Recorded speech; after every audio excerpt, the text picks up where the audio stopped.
And going live right now, and we are live. Insert air horns here. Turn my fan off because I'm a man of the people, kind of ish. Hope you guys can see us. Yay, we are in fact live. Sweet. On time. Crazy how Top Clack can very occasionally do that. Yeah, usually we're not on time. On time. Why is this? Oh my god, YouTube, please. Is this really happening? Yeah, there we go. Okay. We get on that front. In theory, yeah. Sorry, it's just taking me forever to get there because for whatever reason the loading times are like absurd. No worries, man. Yeah, dude. When you go like use the dashboard and like all like those sub menus, YouTube's so like, brutal. I'm gonna take my time. It grays some stuff out, so like it's not like you can like change the directions. Like, oh, it's gonna wait for you to load, buddy. Yeah. Oh well, I got it. Oof. Speaking of things, we got a great guest today. Is another thing we have got, which you guys will be seeing after our news section, after our sponsor spots, which will be a absolutely great time. If you haven't read the title of the stream or the post on Reddit or Keep Talk, we'll be having Nathan Kim as our guest, which I think is a pretty good way to start the third year of Top Clack. It's gonna be fun, which is gonna be an exciting time. Everyone loves Nathan Kim too, so I mean we'll probably have like record-breaking viewer counts because people love him more than us. Yeah. And yada yada. The good stuff, the absolute good stuff. And speaking of the good stuff, let's hit that intro video, which I still haven't made a new one yet for this year. Oh, this one's still good. To be fair, like I didn't make the year 2 video until like a month and a half into year 2. So I still technically have like, a month and a half to be late about it. Thank you, Nathan, so much for 7 months in a row of Twitch Prime. Heck yeah. Nathan's a Top Clack shill and we're a Nathan Kim shill. Crazy how that works. Shilling good content is always a good idea. I don't really care what people say. Hell yeah. Hell yeah, indeed. Brian, how is your week going so far? Could be better, could be worse, but sometimes that's life. I'm just glad it's Thursday and we can do some Top Clack because that feels good, man. How about you, Huey? How is your week going? It's going great. Even better now that Corbin Dallas has subscribed for a whole year in a row with Twitch Prime. Whoa. Corbin Dallas, thank you so much for 1 year. I mean, anyone who's at that 12 months in a row has basically subbed since the first month we've had it available. Yeah. OG. And for that, thank you so much. AF, man. But shilling aside, my week is going absolutely great. Raval, thank you so much for the Twitch Prime sub. I just rebuilt my Alice yesterday on stream. I made a pretty concise 2-hour stream. That was with a lot of interaction too. I rebuilt my Alice with lubed holy pandas, typing videos up. I think it's much louder in that video, but it sounds absolutely so round and nice IRL. Can't wait to show it off at the Meetup. Fizkey as well with the 12 months in a row. Heck yes, nice. Thank you it must so be that much. time of month, maybe? Is that how that works? Yeah, something like that. It's a little something. Either way, we appreciate it. All the subs via Twitch Prime or not. Glad you're using that benefit for our benefit. It's very helpful for us. Thank you. So otherwise, yeah, my week's been going pretty well, especially now that we're going to roll into the mail call because I got some mail. Do you have some mail, Brian? No. Oh. Oof, don't worry. I your mail is cool enough for all. I got the double trouble of mail to make up for this. Ravsev, thank you so much for that Twitch Prime. Okay, so I have quite a bit of I'm gonna say peripheral mail because a lot of people do care about this to some degree. I did get the new Elecom Deft Pro in today to compare against the Elecom Huge, which, the Elecom Huge I've been using for months and months and months and months now. Absolutely great trackball. They recently, a few months ago, they released Deft Pro, and I'm trying it out so far. 20 minutes in, absolutely great. But that aside, keyboard stuff, I know I've showed it off last week, but I did get GMK True Olivetti, which is on my Alice now, and beautiful, beautiful, especially with that Blue Escape accent going on. I got some Gateron Silent Blacks, and this confused me because, a good friend and top Clack friend, Geo, which is one of your local community moderators on our Discord, sent me some Gateron Reds, and those were like some of the scratchiest switches I've ever used in my life. The Silent Reds? Or yeah, Reds? The Silent Reds, Gateron Silent Reds. But these Silent Blacks are smooth. Those Gateron inconsistencies, man. So I felt like 4 or 5 of these in my fingers. I'm like, no, this is like actually like way smoother than those. So I'm gonna do things and look at those. It's really weird, really confusing. Rab sub, thank you very much for the sub via Twitch Pro. A hot boy named Quakeums in Seattle. I don't know who he is really. He's just some guy in Seattle. He just sent me a keyboard, which was pretty cool. It's the still unreleased, I believe. Yeah, I should probably find out. Varmillo electrocapacitive switch keyboard. These are MX switches, which are electrocapacitive, and all that means in reality is the contact leaves don't touch. They still have like slider legs that touch, but the contact leaves don't. So it sounds pretty good. Confusing. It's a little confusing for people that are like first trying to understand what it was, because it took me a while. It took me like 10 back and forth emails with Varmillo to like really understand how that switch worked, because they were like trying to explain like in detail what like it meant, and I'm like, there's still contact, I don't get it. Yeah, because like, there's no contact like here, and I'm like, okay. Yeah, because regardless, the switches actually do feel pretty decent, and that keyboard actually sounds pretty good. Maybe Huey can do a typing test, because I don't think I ever did. I will, and yeah, it does sound pretty nice. And I would get a TKO with these switches, to be honest, and I would try to convince my work to let me use it at work.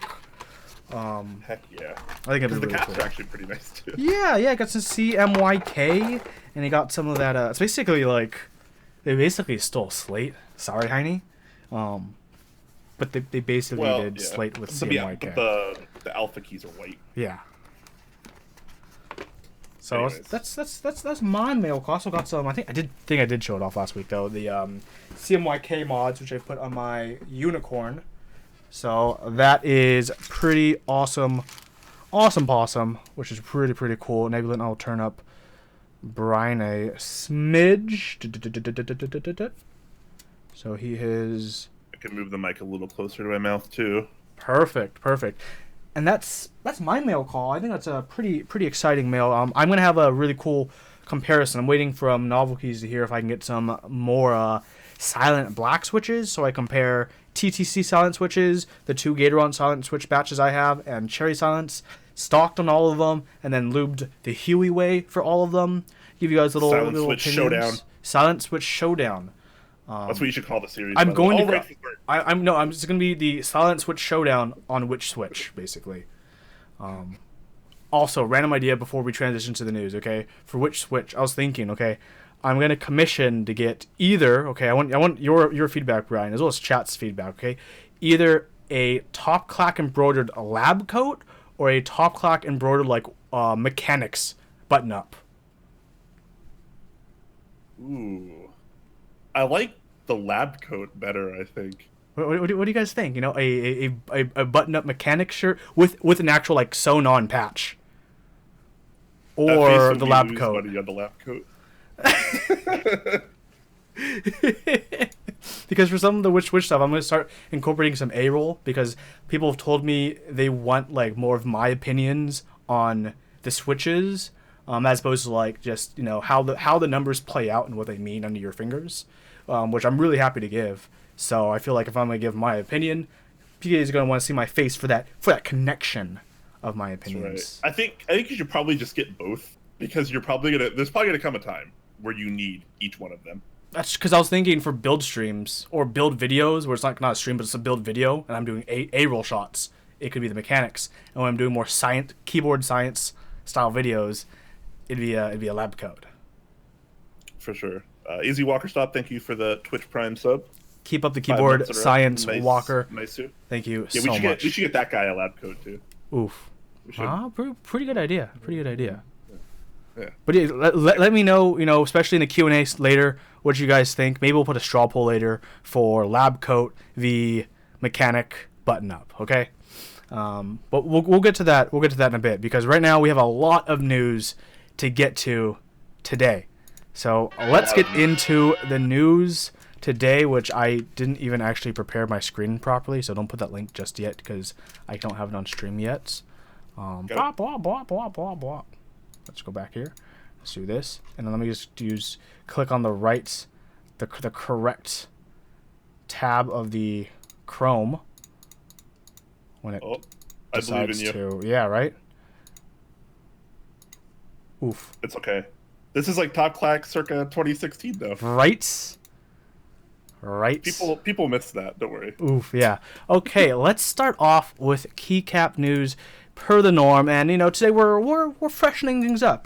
Going to the modern age with some GMK Modern Dolch interest check brought to you by Janglad or Yanglad, as you may know him.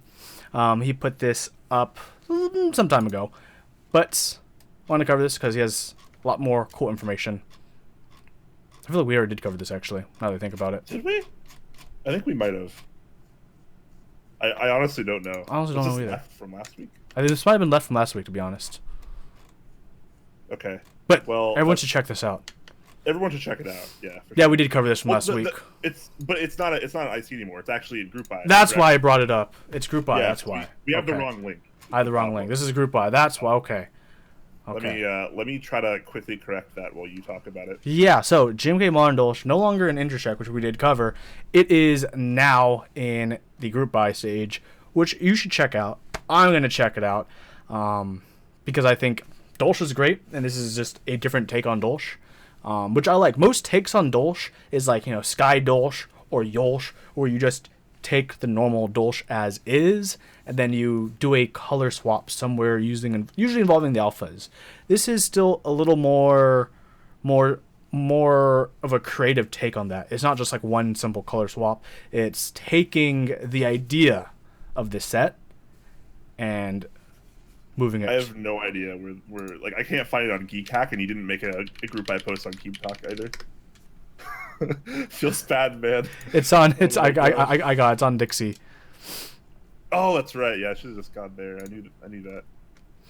So far, the group I closes September 15th. He's already, I'm past halfway. 85 base kits, 34 icons, 42 space bars. So I think it's going to be pretty cool. There's even a Rama Dolch cherry cap you can get. Check out all these awesome, amazing renders. Icon mods. Hello? I mean, yes. Yeah, I really like the accents on this set too. I think that works really well. Do you like the red? I think we talked about. Do you like the red or those cyan ones more? I like the cyan ones way more. I think on a dark board, the red, but on a lighter, like a silver board, the cyan ones. That'd be acceptable as well. That's what I think. But yeah, the red is pretty like I like the red because it's not like in your face. The cyan is pretty polarizing because it's pretty darn different from the rest of the caps, like the darkness of them. But the red actually, I think the red fits in better, but I like cyan more as a cap. I definitely see a bit more what you say about the cyan. I'm looking at the Xeno render with the cyan accents. Take out that space bar and just do, enter escape, the actual way people should be doing accents. Like, come on, people. I kid, but yeah, I definitely understand what you're saying there. It's really nice. It's really elegant. Man. Yeah, this is kind of a winner of a set for me, IMO. Though I will not be able to obtain it yet, unfortunately. But it kind of reminds me of Oblivion with the gray alphas and monochrome mods. To me, it's similar to that. Yeah. Which I have right in front of me as well. So it kind of reminds me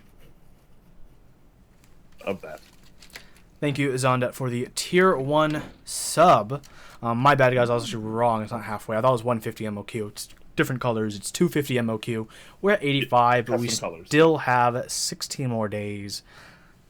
I want to make this happen. For sure. And there is a proxy near you, most likely. DixieMech is the U.S. provider for that. In Europe, you have mykeyboard.eu. In China, of course, you have Z Frontier. And Oceania is covered by Daily Clack, which might be the first time we've seen this vendor, at least to my knowledge. But no matter where you are, you should, in theory, be covered. So there you go. Cool stuff there. Yeah. Looking forward to it. Hope it goes well. Let's talk about another colorway now, another set that I think a lot of people were talking about this today in our Discord, and some people were even saying, "Oh, JTK finally having a good colorway." Whether or not you believe that actual statement, I think a lot of people will be looking forward to this. This is a JTK Arctic Fox over on Keycaps, has an intersect by MCNOS. Not Arctic Fox, just Arctic. Yes, Arctic. Sorry, unless I'm reading this wrong. But, of course, I'm not, because I don't make mistakes, except for when I make them. Oof. With the exception of making mistakes sometimes, I never make mistakes. But, yeah, interesting to see a new JTK colorway hit the market, presumably, at least in IC format so far. I like the colorway. It's not too in your face. I think the compatibility is pretty good. Hopefully the price will be pretty good. And yeah, I like this. The render of the Lumina, I think, is really good. The cool thing about the Lumina is you can color match like so much stuff. Yeah. And like, man, that just looks. The bee's knees. The bee's knees. Yes, I love that. What are your thoughts on this set, Huey? I like it. I'm trying to think if we've had other JTK sets that were iconed like this one. I think we have. None of them come to mind. But I like the set. I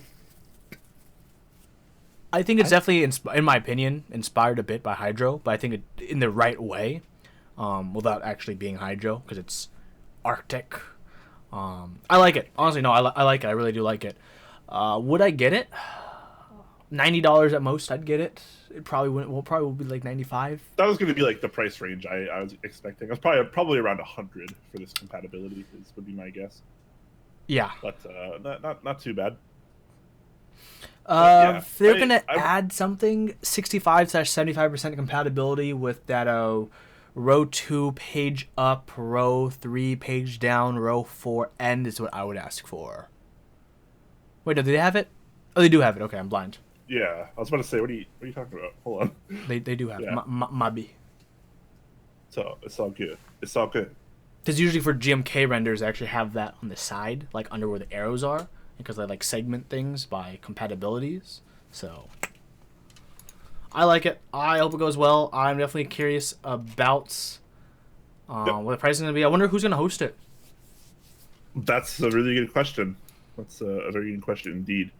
But yeah, I am definitely looking forward to seeing more JTK sets, especially now that they have the fixed legends. I think the value is quite a bit there now. They just actually need to like hit the market, because like they seem to be a little kind of kerfluffled when it comes to shipping. Yes. So we'll kind of see like what kind of their like production line is it's seemingly kind of slow, or they just take too long to ship or something.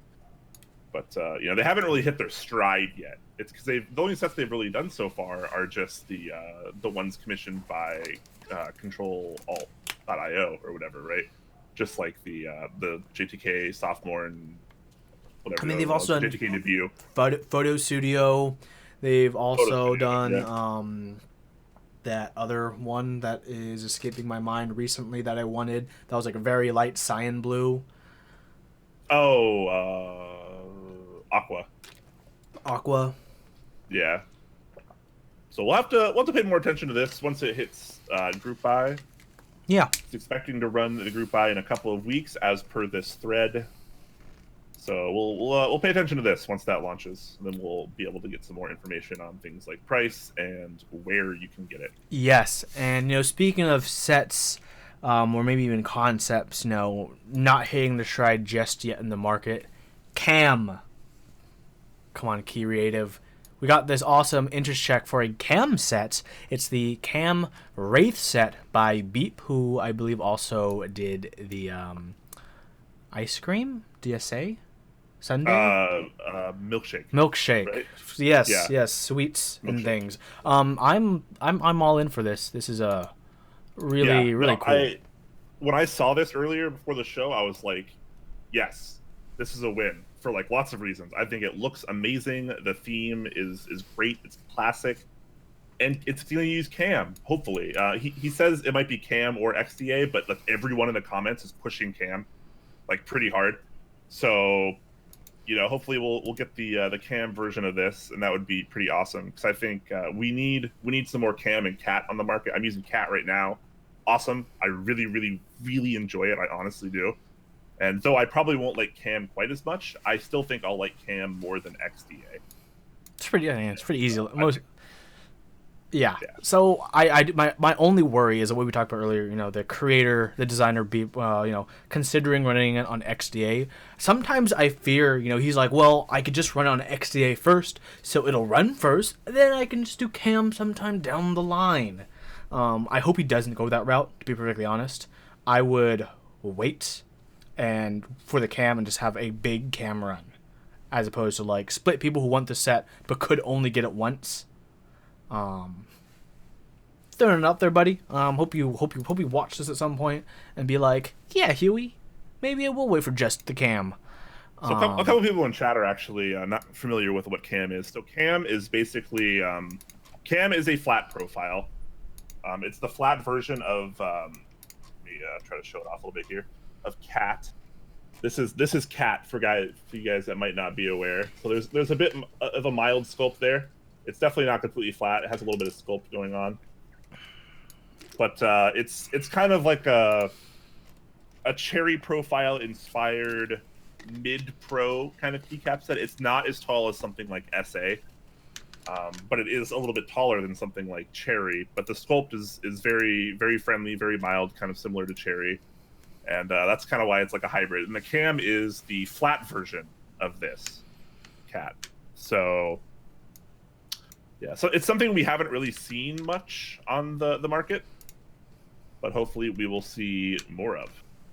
Yeah, I'm looking forward to this. Good good inspiration. The ZX Spectrum by Sinclair. Really vintage old board. Not honestly a great board, but it looked nice because of all these sub legends. Decent amount of compatibility kits. So we'll see. We will see how this goes.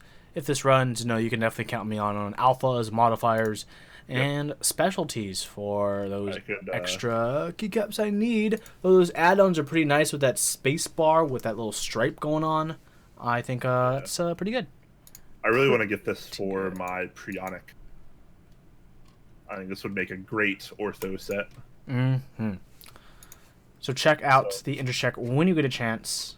Let's move on to our last topic for the interest checks for keycap sets, which is honestly not really an interest check. It's just someone claiming a colorway, if I had to be perfectly honest, which is Pudsey saying GMK Greypunk, more info coming soon, which at this point he could have just not posted this and waited. This is it though. It's a magenta and black colorway. So this is about as weak as an interest check gets. I mean, you get a good render, I guess, one good render, and then just more info coming soon. That's it. It's just don't steal my colorway post. Yeah, but judging from the render alone, all we have to go on. What do we think of the colors of this set? It's fine. That's pretty much how I feel about it as well. I think it's okay. It's nice. I guess the community is kind of lacking, I guess, on pink sets a little bit compared to most other colors, so it kind of fills that void, which is kind of nice. Other than that, it is what it is. It is what it is. I don't know. Pudsey should know. This is not what really constitutes a good interest check. He knows better. Well, apparently not. Man, apparently not. But, you know, let's move on to some awesome keyboard stuff, though. Because this is an interest check for something interesting. The 1800-like PCB mounted custom keyboard. This is an interest check run by Shower King, who is actually currently running another PCB mount keyboard right now. Yeah. Shower King, right? yeah, he's running the Jur 08, and he's on this like PCB mount. He even says PCB mount addicted. Yeah, inspired by G80 1800. He's like, I just want to do a board, another PCB mounts. Yeah. Yeah, I mean it's a niche within a niche, but I mean there's clearly a market for it. A lot of people do like PCB mount switches, as it is pretty OG, pretty classic. So to be able to bring that to some custom formats is pretty cool. We get very few, if any, customs that use PCB mount only. So this is quite a niche, but it's pretty cool also. I'm wondering what the price is going to be, what the finishes are going to be, because the Jur did turn out to be, you know, quite a bit of a pretty penny, to be honest. Yeah, which is interesting also because, you know, it doesn't include a plate either. So you think the cost would actually be, you know, maybe a little bit lower than something comparable with a plate. Maybe just something to think about. TBD, Mo0, thank you 12 months in a row for that tier 1. Thank you so much for another tier 1 sub. So hopefully we get more information on this soon. I'm a bit curious in how this will proceed. Especially following up the Jur, which is still in production, which, you know, I'm still waiting for, which I'll be very, very happy to build up once I receive it. With what switches, I don't know, but that's going to be a big TBD kind of thing. Next Heck yeah. is a closed group buy, but did run this week very briefly. And I do want to touch up on this because I liked this concept when we covered it on the interest check. It was the Postage Board. For you guys who don't know, the Postage Board was basically like a microcontroller that had like a mount for like 2 or 3 switches. And the point of it was you could hand wire your whole hand wire build, but then where it would mount on for 2 to 3 switches, you could have the port basically where a normal 60% port would sit for a 60% case. So basically kind of do like your own hand wire, but then plop it on a normal case or just use it in a case without worrying about how to secure the USB port. Which for people who want to do hand wiring, I think that's great. Yeah, for sure. Hand wiring is something that was really popular like 3-4 years ago. But now, you know, a lot of boards are just starting to get PCBs because it's like not terribly expensive to do a PCB for most boards, all things considered. Even niche layouts. Yeah, and like by the time you know you get all your wire and your diodes and your solder and your controller and anything else you need for a hand wire build, it winds up like not usually being that much less expensive than a PCB, anyways. So PCB is pretty prominent nowadays. But I mean, there are still people hand wiring if you like really obscure layouts or do something like really fully custom that's like pretty much specific to you. Hand wiring still definitely a thing, so this is something that makes it a little bit easier on you. Yeah, it's closed, but I do want it actually to come back in the future because maybe this would be a good chance for me to do a build stream with hand wiring. It's a good idea. Subject myself to that for you all. Yeah, but I have something really cool. You want to hear something really cool? Maybe. Over at switchplay.co, they're running a group buy for the Lunar. Oof. AEK 65, basically, okay? It's Alps only, basically, you know. 4mm fixed plate, you know, that integrated plate just for Alps switches, okay? Yep. All spots have already been sold out. Yeah. I will say all spots have already been sold out. But I still want to cover this because that's what Top Flight does. We cover the news. And this is really cool. I did not get on this because I did not want to spend $210 on Brown Alps. Yeah. Fair enough. I think it looks absolutely amazing. I mean, there's only one picture here, which is kind of sad, but does it look any different than the AEK 64, or is this just a 65% version of that? So, I think there's a picture. It's kind of weak to only have one picture here. I'm not. Where's that picture at? There was a picture somewhere. They had pictures because before there were like other products listed. If you scroll down to 0 products, they had other products listed like the PCB, the cases, and the stabs. And when you click the link for the product for the case, there was other pictures. Doesn't look to be up anymore. Yeah, it's not up anymore. So. Oh wait, if you go to projects, there's Okay, there we go. There's some more pictures on that. There we go. Project. At least one more picture, info. which gives you kind of a side shot. So it does very closely seem to resemble the AEK64, which is fine, popular board. And now you can effectively, if you're one of the lucky 50 people, obtain that in a 65% format, which has been wildly popular for a while now. People love them 65%, man. Yeah. Yeah, so I'm going to be really excited to see all those pictures get posted to this board because I think it's going to be pretty beaut. Pretty beautiful. Pretty beautiful. Good stuff. Speaking of potentially good stuff, something a little out of left field from maybe what we would normally see in the enthusiast community is the Plutocraft PK87. And this is for those who are all about those R's, those G's, and those B's. Painstakingly engineered illumination. Precision let that machined sink in for a second. aerospace grade aluminum, bead blasted, hand polished, and PVD coated with a brass weight. You know what? This could be cool. 4.5 millimeter integrated plate. Fixed andesite layout, switch top removal. 8-degree angle. Materials: aluminum, brass, and acrylic. You get black and white options for your case colors. A PCB has per key RGB, hot swap, and QMK support. That's pretty likable. Not much to hate about that.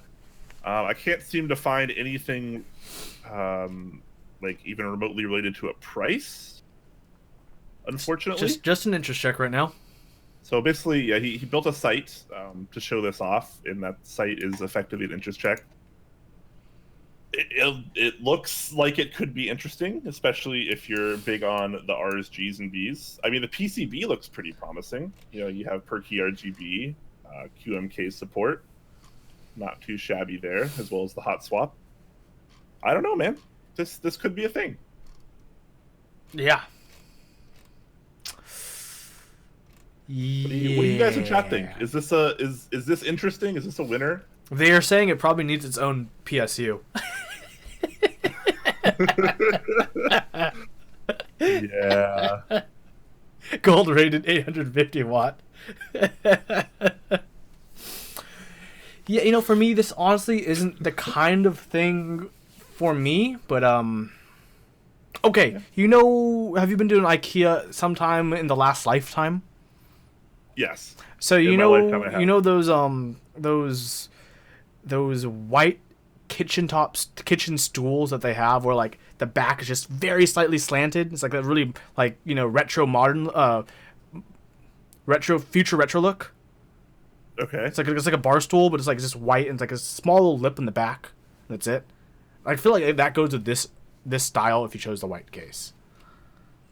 If anyone in chat knows what I'm talking about, there you go. Okay. Yeah. I'm really curious to see a price on this, because I think that's going to be, as usual, it's going to be a very big determining factor. Because it seems like with things like hot swap and RGB, you're targeting people that aren't really enthusiasts. You're targeting, obviously enthusiasts can use that, but you're targeting people that want like a very minimal work board where they just buy it, it's assembled, and then you use it, and that's cool. It's just plug and play basically. But then you also bring in things like QMK, which obviously is much easier with the configurator now, but a lot of people are still like unaware of its existence and are still afraid of QMK in general if they're new to the community. So he's got PVD coated brass in here as well. I don't think this is going to be as cheap as it maybe could be. But we'll see. Is 8 degrees optimal ergonomics, Ryan? I'm curious what you're getting at. 8 degrees for me is a totally fine angle. Which is okay. So that is interesting. And I think it's a fine angle, but how tall is that front? Because if the front's too tall or even too short, the angle starts becoming less relevant, right? If it's already too uncomfortable on your wrists, high or low. Because for example, you have the time. I've used the time for a while. You have it in your position right now, right? The time has a fine angle, but even with a wrist rest, it's kind of just too tall. Yeah, right. I have a really tall wrist rest, and it's still way too short for the time TKL. Exactly. So, there's no good picture here to give us a good sense of scale, really. Yeah. I don't know. It is what it is. We'll wait for more information on it. If this does hit group buy, then I'm sure we'll cover it with more of the finer details. Mm-hmm. So let's not dwell too much on it at the moment. We got more things to move on. Yes, including something from the man Rama himself, which is a new project called the Koyu. We got a couple. He didn't really share any of these anywhere other than Facebook and Instagram, I think. So pardon the links, but you do get a good look at the board here. So, I actually talked with Rama the other day about this, and he's like, "Hey, did you see my new project that is coming out?" And I was like, "Oh, the Koyu." And he's like, "Yeah." And I'm like, "Why did you call it that? Why didn't you call it the M65B?" And I don't think he really had a really good answer other than he didn't want it to be named that because the M65 already exists. And I didn't actually pry more than that really, but I was like, but he has two M6s. He has the M6A and M6B. Why not an M65B? But so I didn't really get a good answer there, unfortunately. But some things we do know is the way he was kind of explaining it to me was that this is effectively the M60, but in 65% format. It's going to have a very similar PCB. You're going to have your hot swap. You're going to have your per key RGB. It's going to have the internal weight system, but not the external one. This is going to have a bottom, I think, but by the look of it, similar to the M65A. So you have your bottom and your top piece. They push together just like that as well, but there's a weight on the inside. Other things to note is that this has a blocker. I don't know if it will be offered without the blocker at any point, but you blocker fans can dwell on that as well. 5% still. So, I don't know. I think it looks nice, but it doesn't really look that much different than the M60. So before I move on to another picture, I just want to wonder. I wonder if Rama took a page out from the KBD fans Tina with that heat sink on the back. I don't know.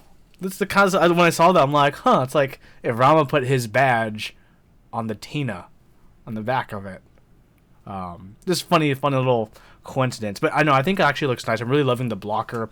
I'm loving the fact that it looks like he's actually aiming this to be proper high pro, not a odd mid pro mismatch. We've got another picture on this other pictures with a more champagne top and a more of a purple bottom.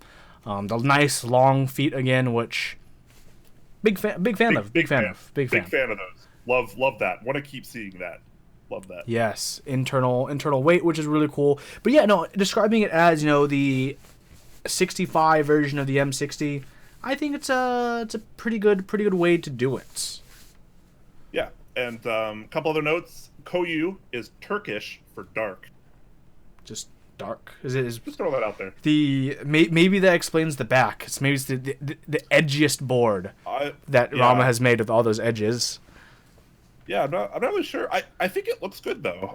If you're a fan of large bezels and you cannot lie, then this is probably right up your alley. I dig it. Excited to see the pricing on this. Yeah, so am I. The product page, I believe, is launching. It says launching in September. Simdims in chat says Saturday. So keep your eye out on that. Hopefully very, very soon. So, for sure. What will you guess for a price, Brian? We'll find out like Saturday, but if you had to, toss dice to the wind. I don't know what the expression is. Toss something to the wind. Caution to the wind. I don't know. But if you had to just, just say like, what do you think with internal weight? I've been trying to think about this, and I was trying to think of like how close to the M60 price it would be, because the M60 actually has an external and an internal weight, internal one being optional, and this one it's not necessarily the same, but it has that all metal bottom, which is it protrudes up the back as well. I would guess this is going to be about on par with the M60. Maybe a little bit less or a little bit more. I'm not really an expert when it comes to machining. I don't know if that bottom is going to be a lot more work than, let's say, the M60 bottom. So, I don't know. I think it's a little too early for me to guess. I'm going to say the same price. I'm going to say the same price, just because of the difference between the lack of the external back weight versus the extra machining and material. That's going to be my guess. We'll find out Saturday, but that's going to be pretty exciting. Sim chat says it's going to be a little bit more than the M60. A little bit more. There we go. There we go. Some insider information. Yeah, thank you for that. So check out the Rama Koyu. When you get a chance, new 65, which, by the way, Coda, the 65% king, is in chat now, so wonder if Coda's going to be hopping on this board. Coda does not seem to like this. Wow, okay.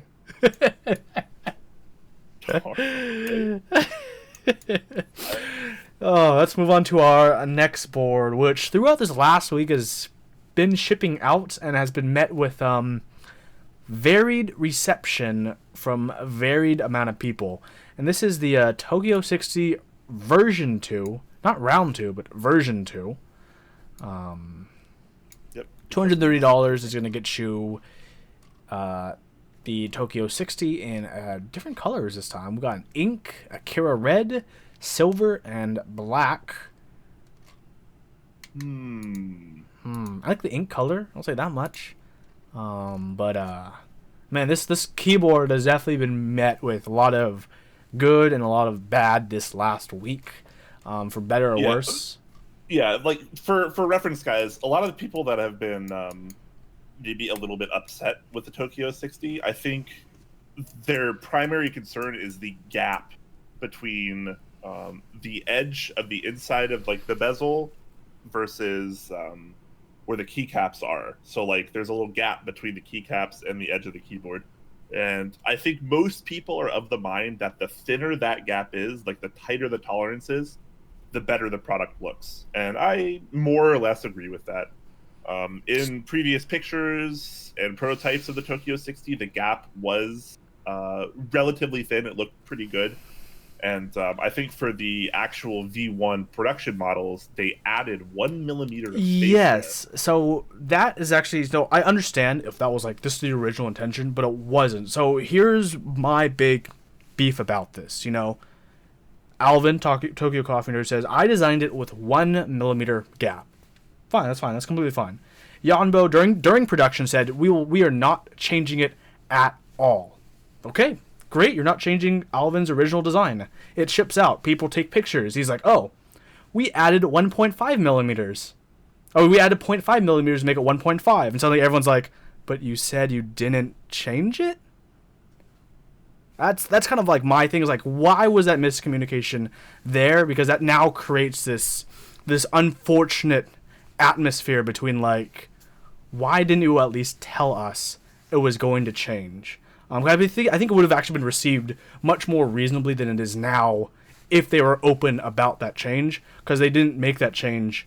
They didn't announce it until people started being like, is this 1 millimeter? This looks a bit different than what Brian had on his stream when he built it. This looks a bit different than, the prototype that you had at the NorCal meetup. A little bit confusing, a bit unfortunate. But, I think because now that is, now just known and, it is what it is. I think people are going to be prepared for it now. It's completely fine. So. Yeah. Yeah. So I mean, some people, I saw a couple people that were like, "This is, I literally cannot buy this because of that gap." Which is You know? completely understandable because the clue board Yeah. has that same, has that same kind of level of tolerance for what they did, and a lot of people just, unfortunately, for better or worse, avoid the clue board because of that. Because as enthusiasts, and you know, aesthetics are a huge part, a huge part. Let's be real. We don't even need to be real. We can be hypothetical, and we already know that. And other people are receiving different issues. Like Olivia in chat, she's been telling me earlier, hers is actually wobbly on a flat table. And that's like, Really? how is the bottom of your metal aluminum like warped? Like, what?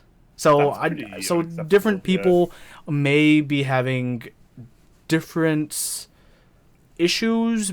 Hopefully it's just with shipping. I don't know. I know there's some manufacturing issues that they had, with PCBs not being stored correctly and being too humid in storage, which caused I'm not sure. Interesting. But Coda says the anode on the bottom of his V1 Tokyo 60 is like a rainbow. Wow. oof. That's what happens when they take Someone it else in chat out. saying your PCB doesn't even work. Wow. Okay, so clearly V1 had multiple problems, and man, that's kind of a bummer too. Yeah. What's funny is at the Seattle meetup, Mastrop was there. They had a few representatives there. Yanbo was there. They had the final V1 Tokyo 60 there, and I was checking it out, and I was kind of not necessarily side by side, but comparing it to my Tokyo 60 prototype, which I also brought. And I'll be totally honest with you. I thought my prototype was like better in every simple way. I thought the anodization was better. It had like no machining marks. Wait, you clean. saw machining marks on the final ones they brought?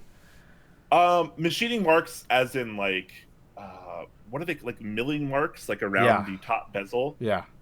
Yeah. See, like my prototype. Oh, sorry, I just hit my mic. That was probably loud. My prototype like doesn't have that at all, but the final one, it looked like it had some of that. So I'm not sure what's going on there. Oh my god, But, I'm gonna put Coda's picture real quick because that's a sure. rainbow if I've ever seen one before. It's like an oil stain just like That is on really the interesting. back. Yeah, that's crazy. Yeah, it's like when you see like it just got done raining in a parking lot, and there's like a dimple in the parking lot, like where cars park, and like there's oil in the water, and it's just like a shimmering sheen of colors. That is really interesting. I'd like to see that in a better lighting, to be honest, because that picture doesn't seem very good. But not that I don't believe you, but it'd be cool to see that in better lighting as well. It's kind of unfortunate because I mean I definitely understand you guys. Mash off like a lot of big companies. A lot of times they outsource their warehouses, or they outsource warehouse staff, or basically the people involved in the packing and shipping. They'll quote unquote check for things, but as non-keyboard enthusiasts, they're like, well, this isn't in two pieces, therefore it's good. Ship out, which unfortunately does make it harder for them. Yeah, and well, I've gotten a couple PMs like over the last week talking about like how my Tokyo 60 is, and I'm like, look, guys, like mine's from a different manufacturer as far as I'm aware. Like it was an earlier prototype before Alvin even decided to go with Mastrop. I'm pretty sure Mastrop uses like their own factory. They have a specific factory that does like all this stuff. Yeah, they work with their own factory. So people are like, oh, is yours like this and this? And I'm like, well, mine's great. My prototype is actually really good, and it's kind of a bummer that people are having these issues because mine, I couldn't find problems with mine. Oof. So that's kind of a bummer. Hopefully in this V2 launch they will make some changes and maybe get a much higher QC going on here. Hopefully we could talk on and on about QC quality control issues, whatever. But moving back to the actual topic at hand, the Mastrop X Tokyo keyboard Tokyo 60 V2. What has changed about this? Well, they are offering different colors this time around, as well as an optional acrylic diffuser, which you can see in the pictures on screen there. So another thing I've noticed immediately is that the price of this is higher. So in the previous run of Tokyo 60, you could get a model without caps and without switches with a PCB for 160. Now that has changed, and the absolute bare bottom price is 190. So $30 more expensive for the base model. That's not even including the acrylic diffuser. That's not even including caps. That's not even including switches. So automatically a $30 price hike for this V2. Oof, that's tough considering how V1's turning out. But I mean, a lot of people still feel bad they missed out on this board. So people still have the option for it, and I think, for better or worse, a lot of people really are hoping that it'll be improved. One thing that I would like to say, at least on a positive note, about the V2 version is one of the colors they added, ink, is freaking amazing. It looks incredible, in my opinion. It's like a really deep, dark kind of purplish. I think it looks spectacular. That's my really nice thing to say about the Tokyo 60 V2. That's your hot take. Yeah, I think the ink is absolutely delicious. Okay, let's move on next to an interest check over at Geekhack by Simon. We'll see. Interest check for the iNet Cross 70 coming soon, which I think is a pretty interesting. This is from iNet Studio or iNet Studio. There's brackets around the I, so I'm gonna say it's iNet, even though for the About Me they don't have the brackets around the I, which makes it iNet. But I'm gonna call it iNet. Cool, awesome. So there's like, hey, international community. We're a studio. We've done things in China like the Triangle 103. Hit up our QQ group if you know what we're saying, because that works multiple ways. And this is they call it the Cross 70%, which is basically a TKL without the higher nav cluster keys. Or if you look down, they also have a version with cornered blockers with an MX HHKB bottom, which I think is honestly kind of nifty. It's really unique. It's really attractive. So a couple things to note on this board is it does use 6063 aluminum. You can get anodized or brass weight PVD to be decided. It's 3-degree angle. The PCB is a loop amber client, and it uses USB Mini, so we're not seeing any of that new crispy USB-C out of here. It will have a custom EVA carrying case, which is kind of nifty. Estimated price is around $290, and I would bet that includes the PCB. And so this turn is pretty interesting. A lot of people are kind of torn on this layout. They think because the right side navigational cluster is lower in row than your num/backspace row, it looks kind of funky. Personally, I think it looks better that way. I think it looks pretty good because you have that really mini RGB strip. But look at that last render real quick, because I really want to draw attention to like the design, how the bottom case is like it covers the front and the back, and then you said the middle chunk as an alternating color, which I think that's pretty cool. To be honest, yeah. Yeah, no, I think this is a really interesting board. If nothing more than just being interesting. I'm a big fan of this. I wish they would do less renders with SA, but China does love them SA. Yeah, I mean he's got GMK camping on one of the renders. I'm assuming that's a render. I don't know. Like some of these could actually be prototype. No, I think it's just prototype. Yeah. It's prototype for sure. Yeah. But it looks cool. I think this is actually going to be something that probably makes it to GB phase, and it's we'll cover more of it then. For $290 plus what I assume is going to be PP and shipping. Yeah. So I mean, it's probably going to wind up being like a $360 board or more. But that's okay. So I want to cover this next topic really excitedly. It's the exclusive E7 V1, baby. Oh baby. Oh, exclusive. Never gonna let me down. Never gonna give me up. He's never gonna give you up. Oh, baby. So this is his 75%. He's been teasing this for some time. Okay. So fill out the form if you're on board with this. But I think this is a pretty cool kid. I'm gonna open up this render album for y'all to go through. So, yeah. I'm on board. I like the arrows that are, separated outs. I do think those two keys separated out on the right side is a bit funky. I do like the 75E that you can put LEDs under that shine out and show 75E. Alternatively, you can have a name badge there. I think, or did you take that option out? Actually, I didn't. Totally forgot about that. Yeah, I'm not sure about that option. Yeah, but, LEDs, indicators / name tag. So.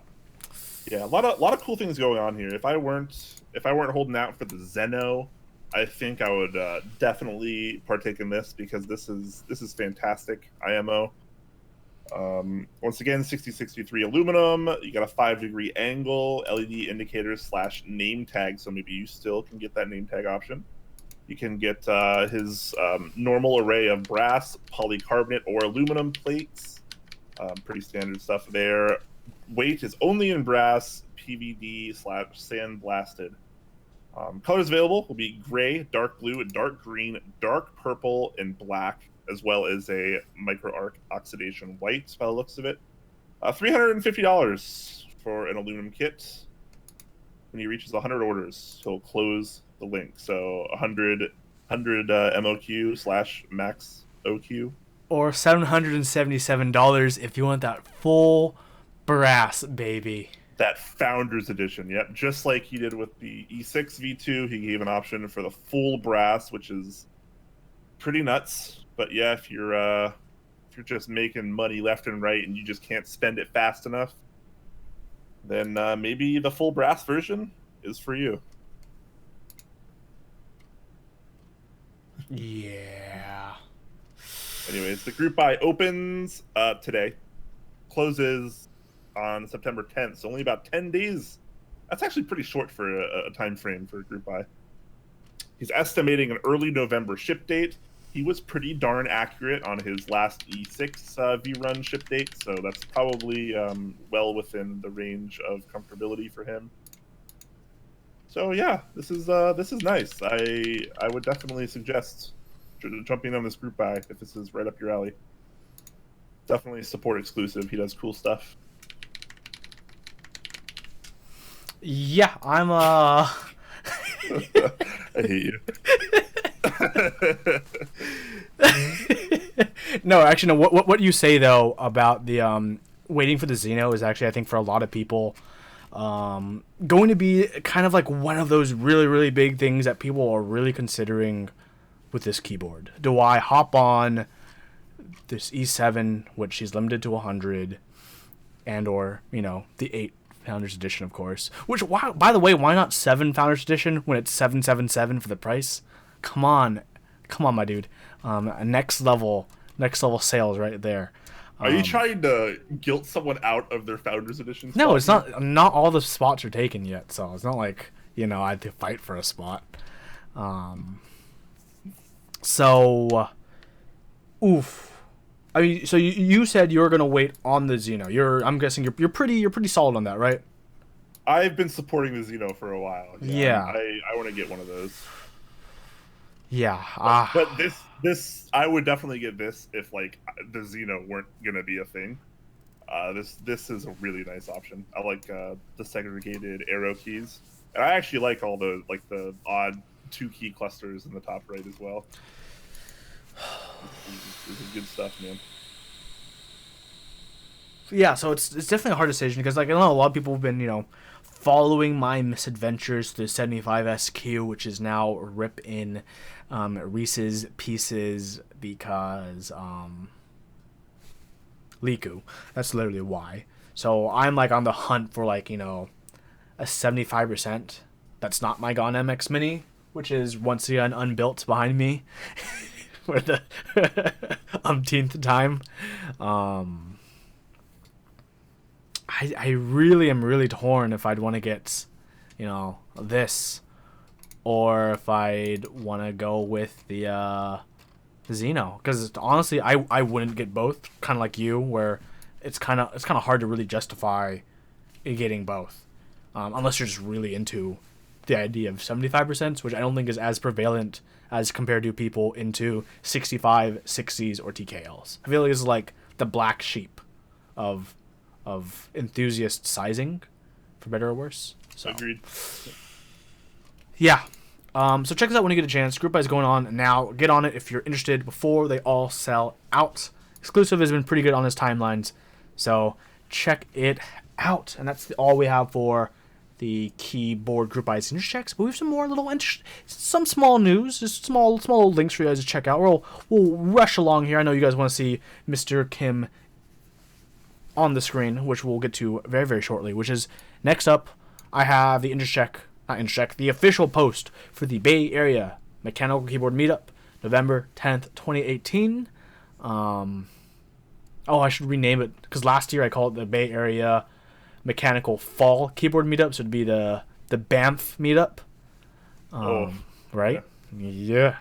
Yeah. So, November 10th in downtown San Jose at the Mosaic Restaurant and Lounge, we will be having a semi-outdoor, semi-indoor meetup.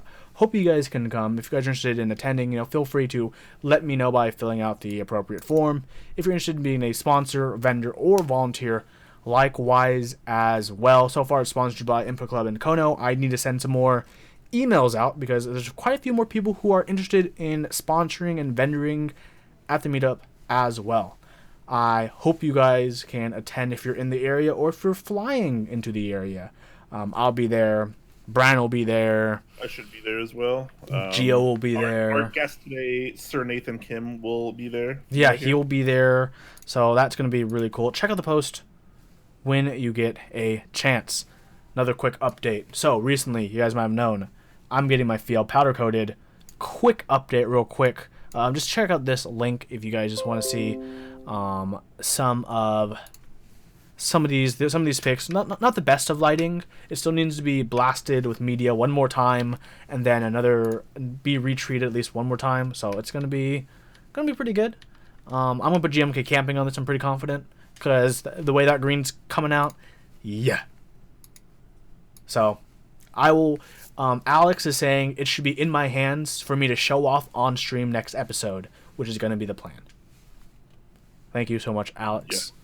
Next up, I got an interest. I have an interest check. Sorbothane. Some of you guys may or may not know it. I am running a little interest check for Sorbothane. I've gotten in contact with Sorbothane themselves, and they've linked me to one of their suppliers. I am going to be offering, if I can hit an MOQ of 10. Who knows if I can hit an MOQ of 10 for 6 by 12 inch by 0.1 inch thick Sorbothane sheets. Minimum MOQ is 10. I'm aiming for $16 shipped. I can probably go down to $15 shipped depending on how I work out my own logistics. MOQ of 50 will drop it another $1 down. But real quick, very interesting part. They are possibly going to give me a pricing to cut 60% quote unquote plates of Sorbothane, where you can insert it between your PCB and your plate, which I think is an interesting idea worth exploring. I'm still waiting to get a quote for that, because either they can die cut it or water jet cut it. And in terms of changing the keyboard sound, I think it's going to be pretty interesting. So if you are interested, feel free to check out this interest check. I'm going to just see if I can make MOQ on Keep Talk first and do one mini group buy here first before I post it to Reddit and Geekhack and everywhere else, just because I don't want to overburden myself at first. That's all. For sure. And if you haven't checked out the typing videos that Huey has in this thread, do it. That sort of thing, it makes a world of difference. Yes. Speaking of making a world of difference is our sponsors. First, we have Kono, or Input Club, and they have an awesome thing that they want to bring to everyone, which is a giveaway. So thank you to our super wonderful sponsor. Check out this very long link that Brian is about to post after the Kono.store link for a chance to win DSA Groove. You can just enter away. Long link. Yeah, it is extremely long link. That's a really long link. Sorry for the chat explosion on this link, but there's the link for the giveaway. if you want to check that out. Pretty easy ways to, get some raffle tickets, refer friends, visit their thing on their things, social media, the things. Sign up for their All of the newsletter, things. just see it on their store. Yeah, so 6 ways to enter. Check it out when you get a chance. Yep. Because and also, giveaways are cool. While you're on Kono, there's a couple other things to check out. The GMK TA90 group buy ends tomorrow. So this is your last day to get in on that if you want it. DSA Groove has been reopened. So make sure you get on all that goodness while you're joining that giveaway. And of course, we also have the one, the only novelkeys.xyz, another one of our amazing sponsors, where you can head to and check out all sorts of new switches and projects he has going on over there. The Mr. Sleeves GMK group buy is still going on right now. You can pick up some of that. There's all sorts of desk mats. The new NASA switches. mat? He has the new NASA mat that I think that launched today as well. Pretty cool stuff. The new box switches, I believe, have arrived. So if you order any of the box switches that he's currently selling, they should be the new revision. So they shouldn't break your keycaps or whatever if that's something that you're worried about. So yeah. And also, he has new Kale Pro switches that have the PCB mount legs, finally. So hopefully that'll actually start carrying over to like all of the Kale switches, being able to get PCB mount switches, because they're just better. They're just better, So yeah, make sure you hit some of those up, and use promo code TOPCLACK while you're here. 2 words, TOPCLACK, gets you 5% off your entire order. Yeah. Next up, do you know what we have next up? Do you know who we have? I can flip the coin, and I bet I'd get one of them. Next up, we have Zeal PC up in Canada. I do believe Zeal is planning on attending the NorCal meetup. So if you're in the meetup, you can see Zeal in the person and tell him about your food stories, because it's great to hear food stories from him in the person. So check out Zeal PC if you get a chance, especially if you're interested in some keyboard switches, especially some of those Telios, which are absolutely smooth and wonderful. In my favorite opinion, getting the heavier Zelios, like a 78 gram or that 78 gram Xylent, especially really nice. Especially if you put some lube work in, you can make something pretty good for yourself.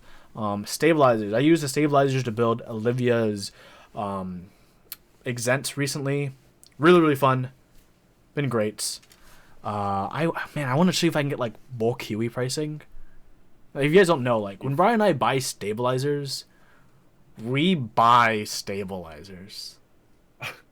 Just gotta put that out there. We go through a lot of boards. We need a lot of stabilizers, and using Zeal stabs for a while would be pretty cool, because they honestly are a really good product. They're just a little on the expensive side.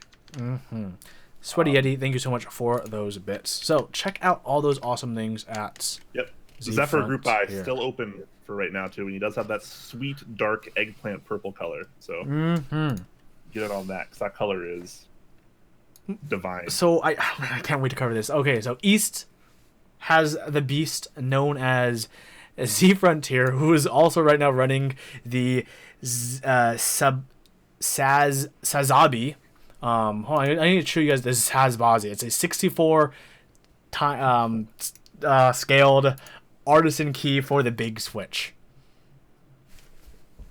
Oh my god, it is. I haven't actually seen this yet.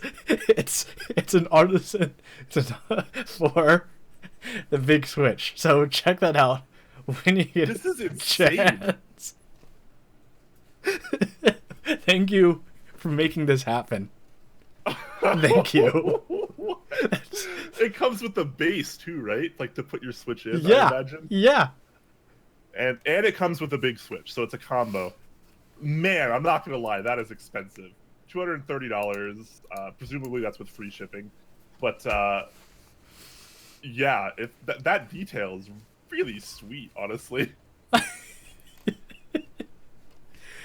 This is so silly, but really cool. So check out also the Grid 600 running right now. Great keyboard. I'm still haven't hopped on yet. I should probably do that really soon. Especially, come on guys, that Flash is the best one, hands down. Come on, easy peasy. lemon squeezy, and also they have a plethora of key sets that they run themselves, and they're basically the best China proxy if you want to run a set yourself. Yep. So keep that in mind. Keep that in mind. Meta Dolch, or not Meta Dolch. Wow, let's do a Meta Dolch like crossover. Metaverse and Modern Dolch both up, as well as Mr. Sleeve's add-on kit. So if Z Frontier is the place that you need to be buying from, you got all those options covered as well as more. Yes. So, shout outs to all of our awesome sponsors. We appreciate everything they do, and they help us be as cool as we can be and do all the things that we want to do.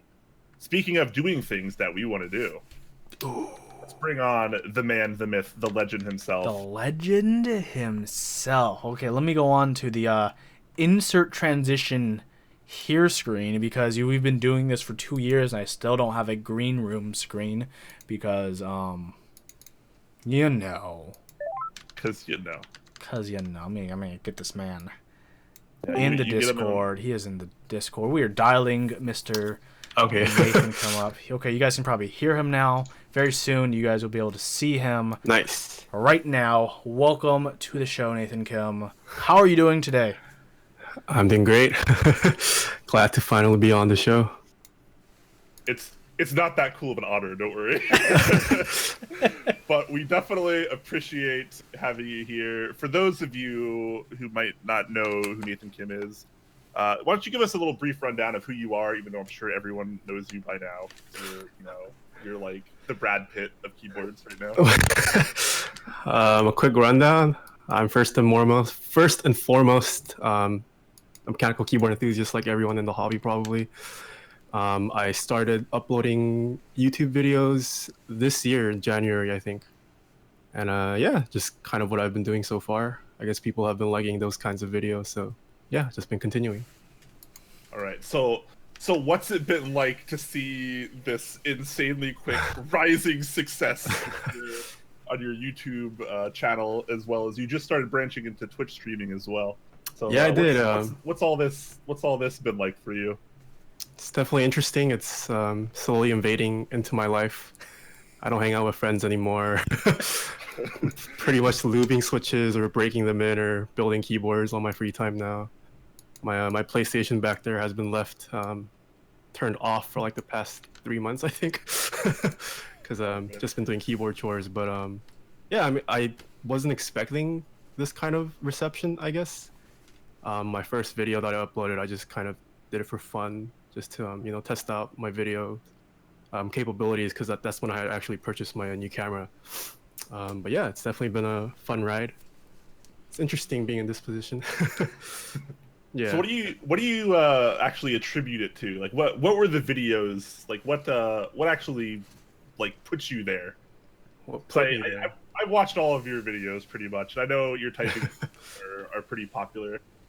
I want to say the first one that I uploaded, which is my Holy Pandas video, that exceeds the view count on that exceeds all my other videos by a landslide. I think it's at like 23K now right now. So wow, probably that video is what attracted people, and then I guess they stayed around for the other stuff. Man, that is nuts.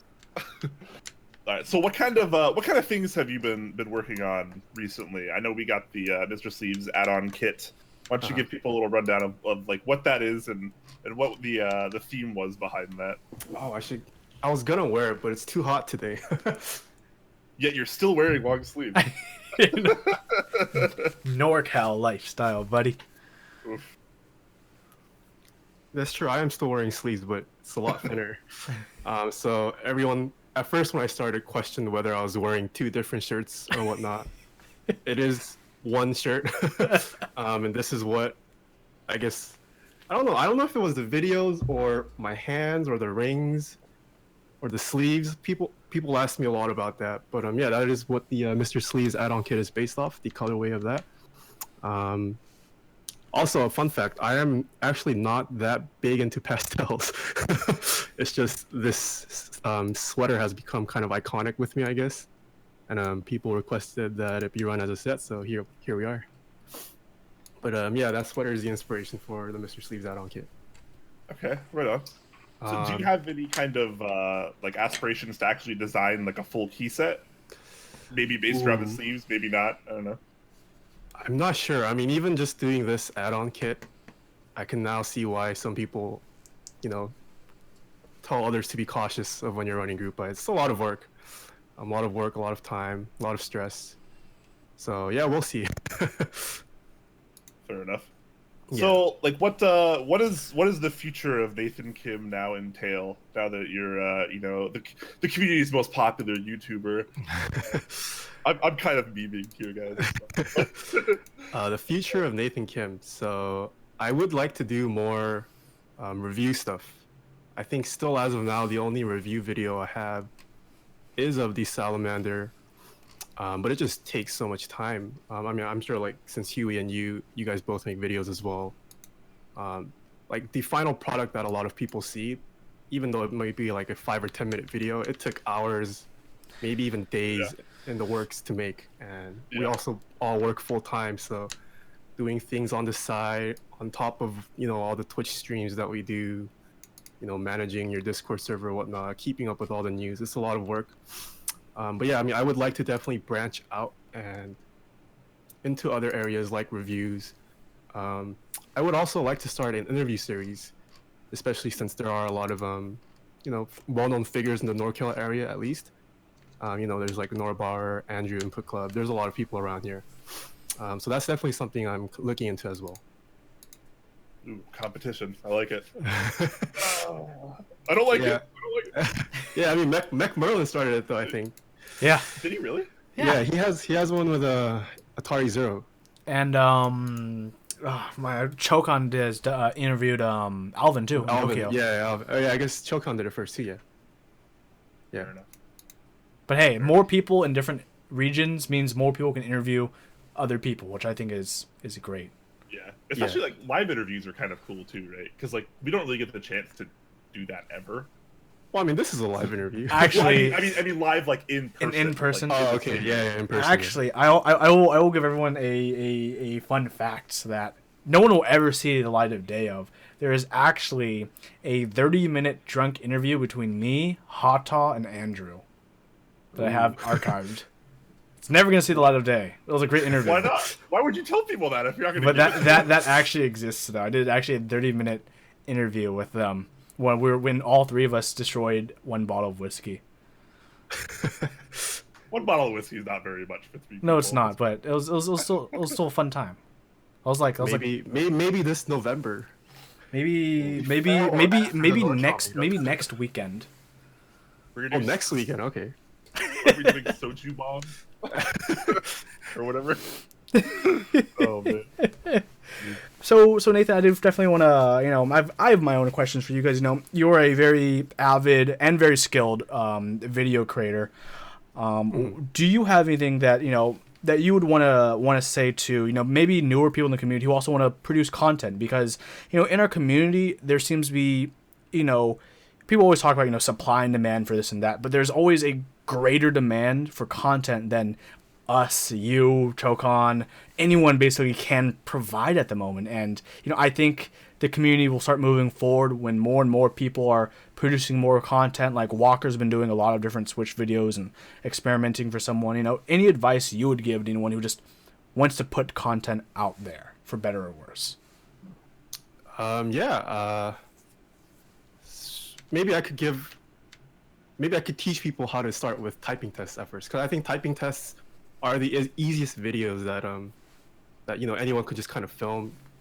Obviously, if you're recording audio, the gear does matter a lot. Unfortunately, it's not like photography where, you know, people say it's not about the gear, it's about the person behind the camera. Unfortunately, for audio, you know, the gear actually matters a lot in terms of how good the quality of the audio is. But I guess there are some tips that I could give for people to make better sound tests, I guess. So the first thing is, when I record, you know, a lot of people record, like Huey, you know, on your streams, you do one of these. Yeah. On your, one of these distances. You know what it is. Yeah. I do that too on my stream, because on my stream, I don't really care about the quality of my audio.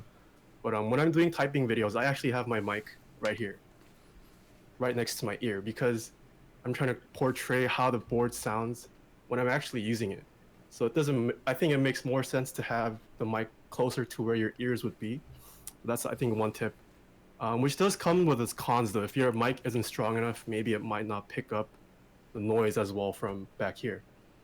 But that's also another thing as well. Even the cheapest mics, like the Blue Yeti or whatever people use for YouTube, or even your phone mic, actually picks up a lot of frequencies and noise, and maybe even amplifies them more than your normal hearing would do. So I think the one con of doing things too closely is that you pick up a lot of the like scratchiness that you normally wouldn't hear unless you're actually typing really up close to the board. So that's one thing I recommend. Actually try to record from a further distance away and see if that helps. Another tip, turn off all your electronics. So when I'm doing my typing tests, I actually have my computer off because my fan is a little bit loud. I actually have it plugged into a laptop, which I have on the side. So that's what I'm typing to. And obviously environment matters. For people who watch my streams, my neighbors tend to get pretty loud. So all my typing tests are actually recorded around like 1 or 2 a.m. Oof. Because yeah, that's the only time I have where, my environment is quiet, so I don't have to worry about dogs barking or people moving around and whatnot. So yeah, environment timing. Third one, I guess desks mat. I use desks mat. I actually started using 2 now. So I have the all black one that I normally started off with. And then on my more recent videos, I've been featuring that kind of brownish cherry spec sheet desk mat. So yeah, desk mat definitely helps a lot for isolation. When you say you use 2, do you actually stack them on top of each other? Yeah, so I have my black Wow. one on the bottom, and then my brown one is on top, and it covers the black one. But just that extra thickness helps kind of absorb some of the vibrations. Because a lot of bad sound tests will have a lot of that bass from all your desk just picking up that bass. Yeah, so that's one thing. And then one other point is your breathing. So I actually thought a lot about this. Your breathing. I breathe through, because my mic is here, it's very close to my mouth, right? So it's gonna pick up my nose breathing a lot. And obviously some people breathe heavier or lighter than other people. But breathing with your mouth makes a lot less noise than it does breathing through your nose. So when I do my typing test, since my mic is here, I have my laptop. This is my bed. I have my laptop here, so I turn this way. So my mouth and my nose are facing away from the mic, and I breathe through my mouth. So it emits as little of that breathing hiss you hear in typing tests sometimes. This is Random next note on level. that. I've actually, in some of my typing tests, I just hold my breath the entire Same. time. You can Same. do that too. Because it's only for like a minute, like a minute or like a little minute and change. Yeah, So it's yeah. like, it's not that long. Most people can Yeah. hold their breath for like a minute. Yeah, so there's that. But I guess the 2 easiest tips are just turn off any electronics you have, because those emit buzzings that your mic can hear, and then desk mat probably are the most practical ones. But in terms of starting out, I would say consistency. A lot of, not even just our hobby in general, for YouTubers in general, people recommend that you pick a date and time of the week where you can just consistently output videos. And whether it's bad or good, I think it's just good that you're consistently putting content out, especially when you're starting. There's also some kind of psychology behind, gaining subscribers. People are more inclined to subscribe to a channel with more subs and videos already up on their channel. So that initial starting point is the hardest part. But once you have, you kind of have your own tempo there, I think it's a lot easier. And yeah, it kicks off. All I know from that is I need to get you a sheet of sorbothane between both your mats now. Yeah, That'd be interesting. Yeah, that is. Yeah, I'm curious as to how, if I add actual sorbothane under my desk, that'll help. Yeah. Great tip about starting with the typing text too. A lot of people, maybe have picked up the theme here, but like even on the top Clack channel, like usually our typing videos get way more views than any other content that we put out, and like they're by far the easiest to produce. Yeah, now I think everyone generally knows that no typing test is accurate, and they don't really convey much about the board itself. But I think it's just kind of like a dark, I don't want to say fetish, but like a guilty pleasure, I guess. Like we know it's not the most accurate, but we still enjoy watching and listening to those things. Absolutely, yeah. Yeah. I make sure I put a copy pasta disclaimer in every single one of my Yeah. typing videos. I'm like, hey, this is probably not accurate, Yeah. but here you go anyways. Yeah, and So, they're a lot much of people like easier. them. They're much easier to do than like reviews or like showdown videos that you guys do. Yeah. On that note, actually, how do you feel about keyboard sound in general, and how the community has kind of picked that up as such a big deal over the last year or so? So I mean, you guys know my viewpoints. I'm probably someone who's willing to sacrifice smoothness and feel a little bit for a better sound. As for whether that's a recent takeoff, I'm not too sure. I'm not too sure if it's a recent takeoff because people have been more vocal about sound, or because there's just more people in general in the hobby nowadays. But yeah, I mean, I think sound is definitely a key part of keyboards. As to whether it's more important than the feel or aesthetics per se, it's definitely subjective in my opinion. But yeah, I personally, I like music, hence my name, Feel Good Music. So sound is very important to me, which is why I might prioritize sound a little bit more than the average person does.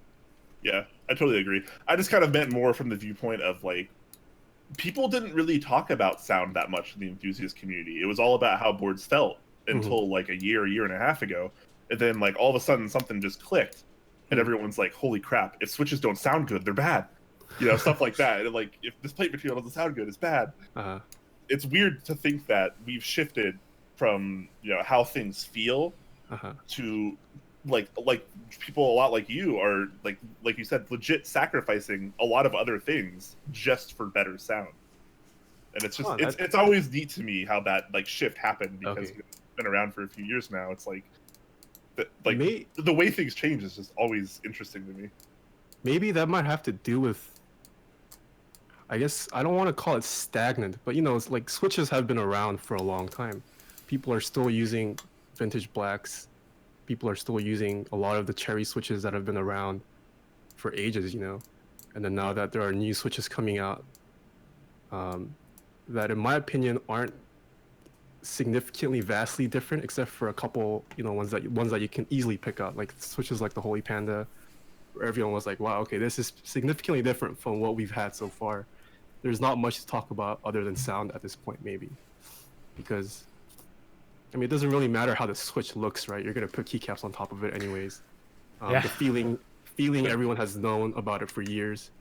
So I think sound is just something that's left that maybe could be improved on.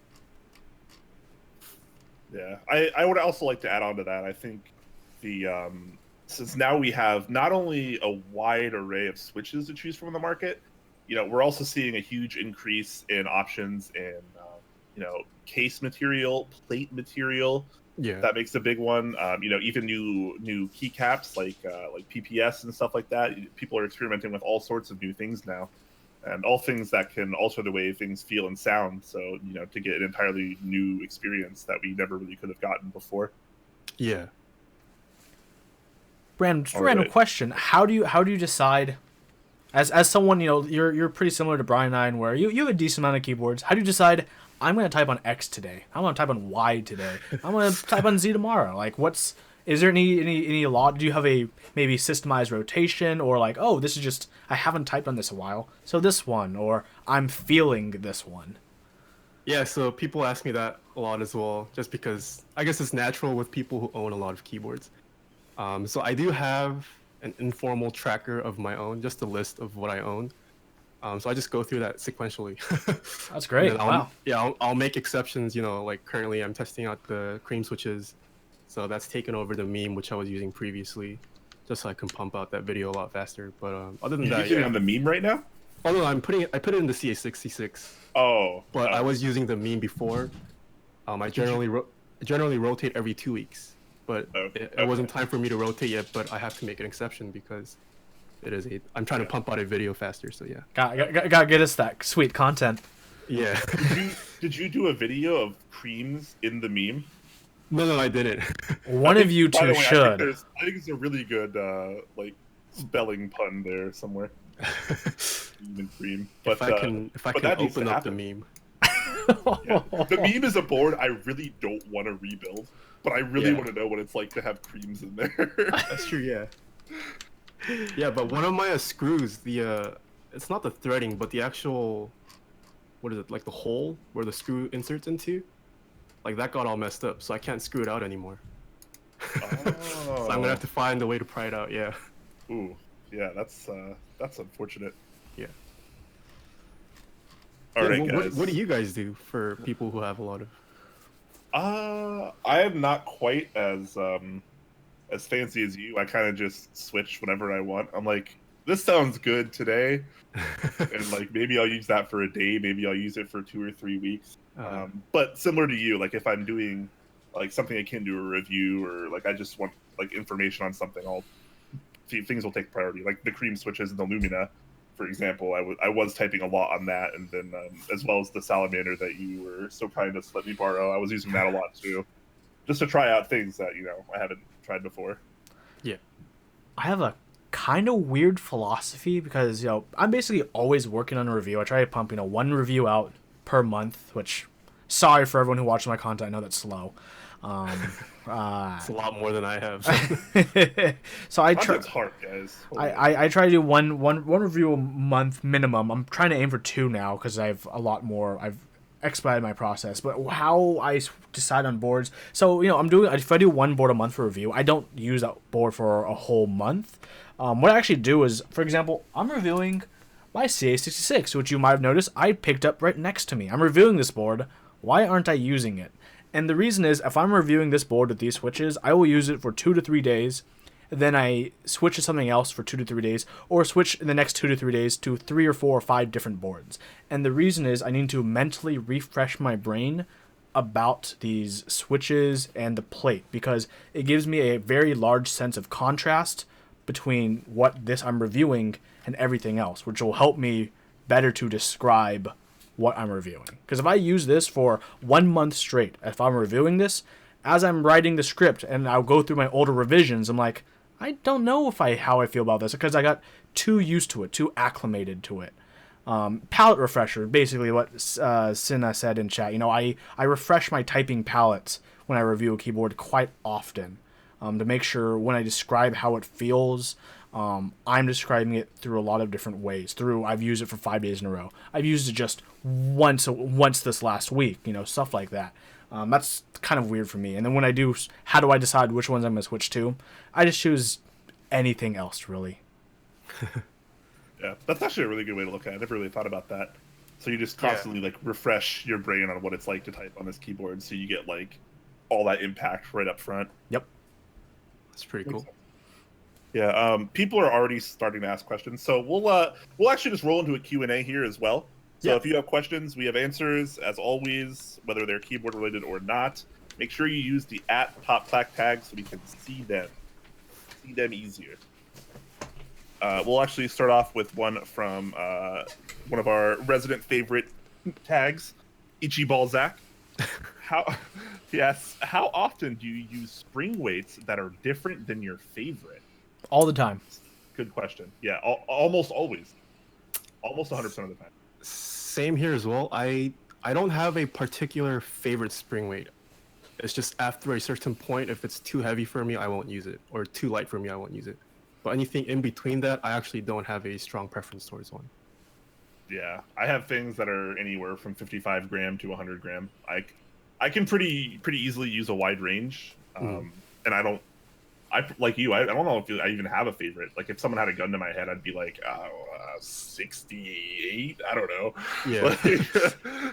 And also because I have so many boards, I try to not have them all the same as well. That's exactly what I do. I don't ever want 2 of the same thing, unless I'm directly comparing an experiment and it has to be a control and changing it 1 variable. Yeah. Lump of Unworth is saying, ask Nathan if I agree to serenade him with my Clack logo on, if he will propose to me, Keck. I don't know about that. Sorry. See, Nathan can't have to propose to anyone. You gotta propose to him. He gets proposals 4 times a day. You guys step up your game. Also, we missed the sub earlier. Thanks, Midori, for the sub. Oh, did we? Yeah. Pretty sure. Pretty confident. Oh. I might have been wrong. Maybe. I'm usually pretty good about catching those, but yeah. So, I feel like sometimes they just don't show up in chat. It's hard to sell, Like, yeah. I'm pretty sure that's just how it works sometimes. So if we do miss people's subs, we're sorry, but I honestly believe that sometimes the chat, it just doesn't show them. Pikaroy is asking, what are our favorite switches? I can do it by category. Yeah, I don't really have, just like Springway, I don't really have like an overall end-all be-all switch for me. Gotta have an open mind. Been getting that a lot as well. Top 3 I've been telling people as of late are 55 gram Topra, Brown Alps, and Vimplex in no particular order. And then if you include it to like the top 5, maybe Holy Panda's in there for sure. As for the 5th one, I'm not too sure yet. Yeah, fair enough. If I were just doing an off the top of my head ballpark list, I would probably say, in terms of feel, definitely I think Telios are up there. I think the creams are really good. Yeah, I agree. I'm kind of a linear guy, and if you get a really spot-on vintage black, that can be really amazing too. Retooled that are really well broken in, really well like properly lubed, very good. But classics like 55 gram Topra lubes, you know, always true to my heart, as is Brown Alps as well. And then Holy Pandas, definitely up there for me. Me, let's characterize mine a little bit more boring, because like I'm a little different from Brian and Nathan, as you guys should know. I feel, for me, surpasses sound 90%. Like, unless a switch just somehow sounds like grating metal, or like just horrifically bad, then I'll say no. But for me, feel is what is the most important.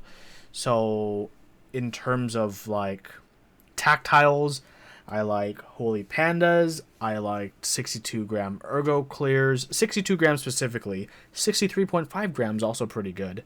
Ooh, I'm gonna say I actually do feel the difference. So yes. Really? Yeah. I've always fancied myself very sensitive in the fingular area. Unnecessarily word, small difference. But I can't really feel it. 55 gram Topra, BKE, Redux Lights. I actually do like quite a bit. Linears, retooled blacks are lubed very well.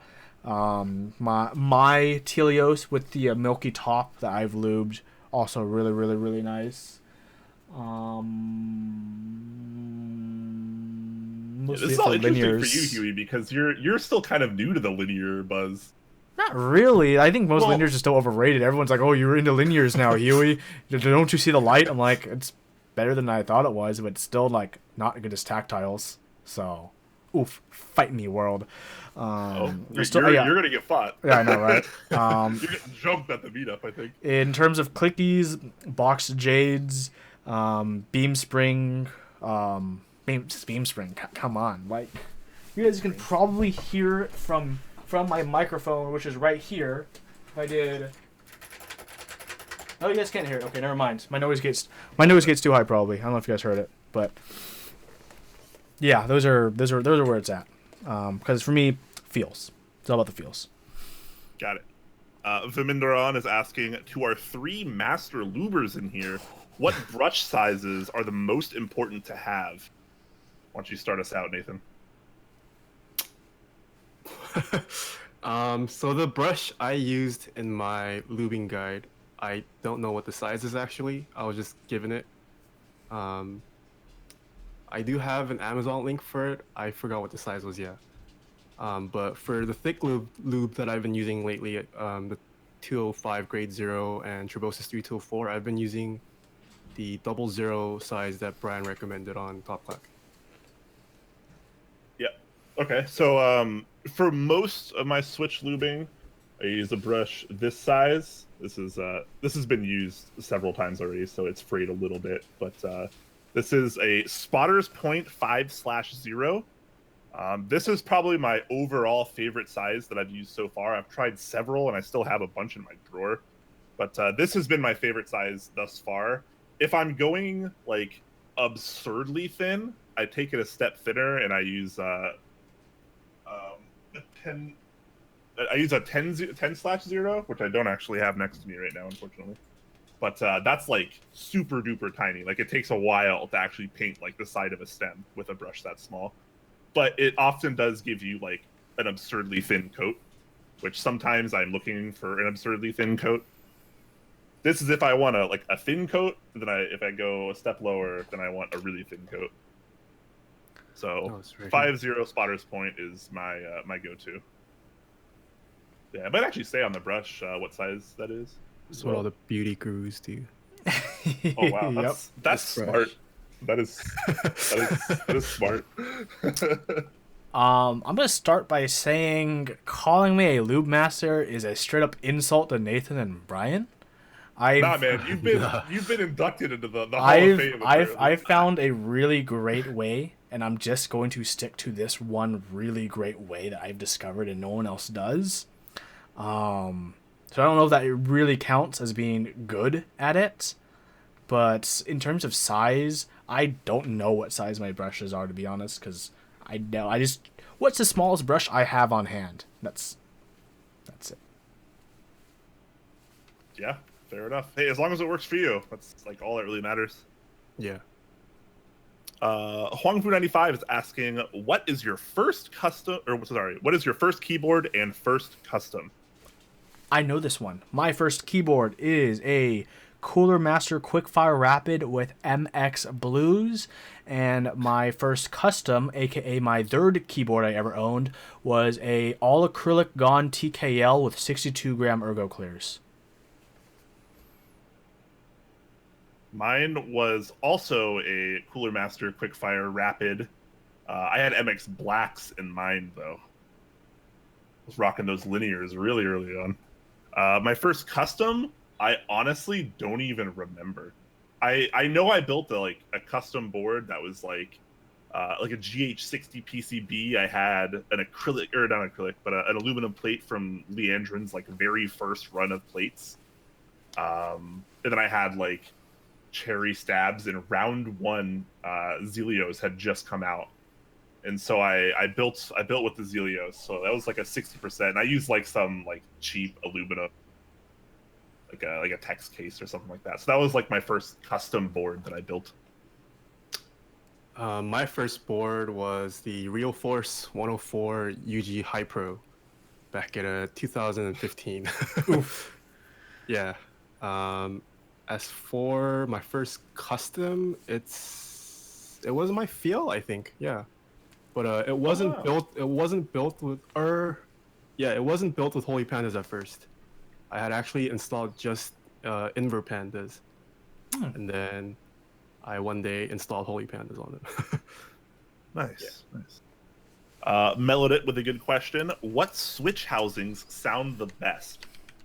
Ooh, so I haven't played around with all the science that like Huey, Brian, Chris Swires, Walker does. Yeah, I was about to say like I do very little of that. Oh, okay. I just listen to Walker because Walker like tries everything ever, and so I'm just like, how is this? Like... Yeah. So I just recently got some like Milky top Gatorons to try out, but as of now, I would still say just the normal cherry housings I prefer best for sound, in my opinion. Yeah, I think off the top of my head, I will agree and say straight up cherry housings are probably the best. But I think the all palm housing of the Novel Keys Cream Switch has a lot of potential. I think that might actually be better given circumstances. Okay. I still haven't lubed mine, so yeah, still reserving my judgment on the creams. Yeah, same. That's why I didn't say that first, because I don't... I've only used them in the lubing so far. They're stock, like, lots of testing still to be done. But I plan on, once I desolder this board, I'm going to lube the creams and put them in another board. What about you, Huey? Do you want to tackle a sound question, or do you care? What was the sound question? It was what switch housing sounds the best? Nathan and I pretty much unanimously agreed cherry.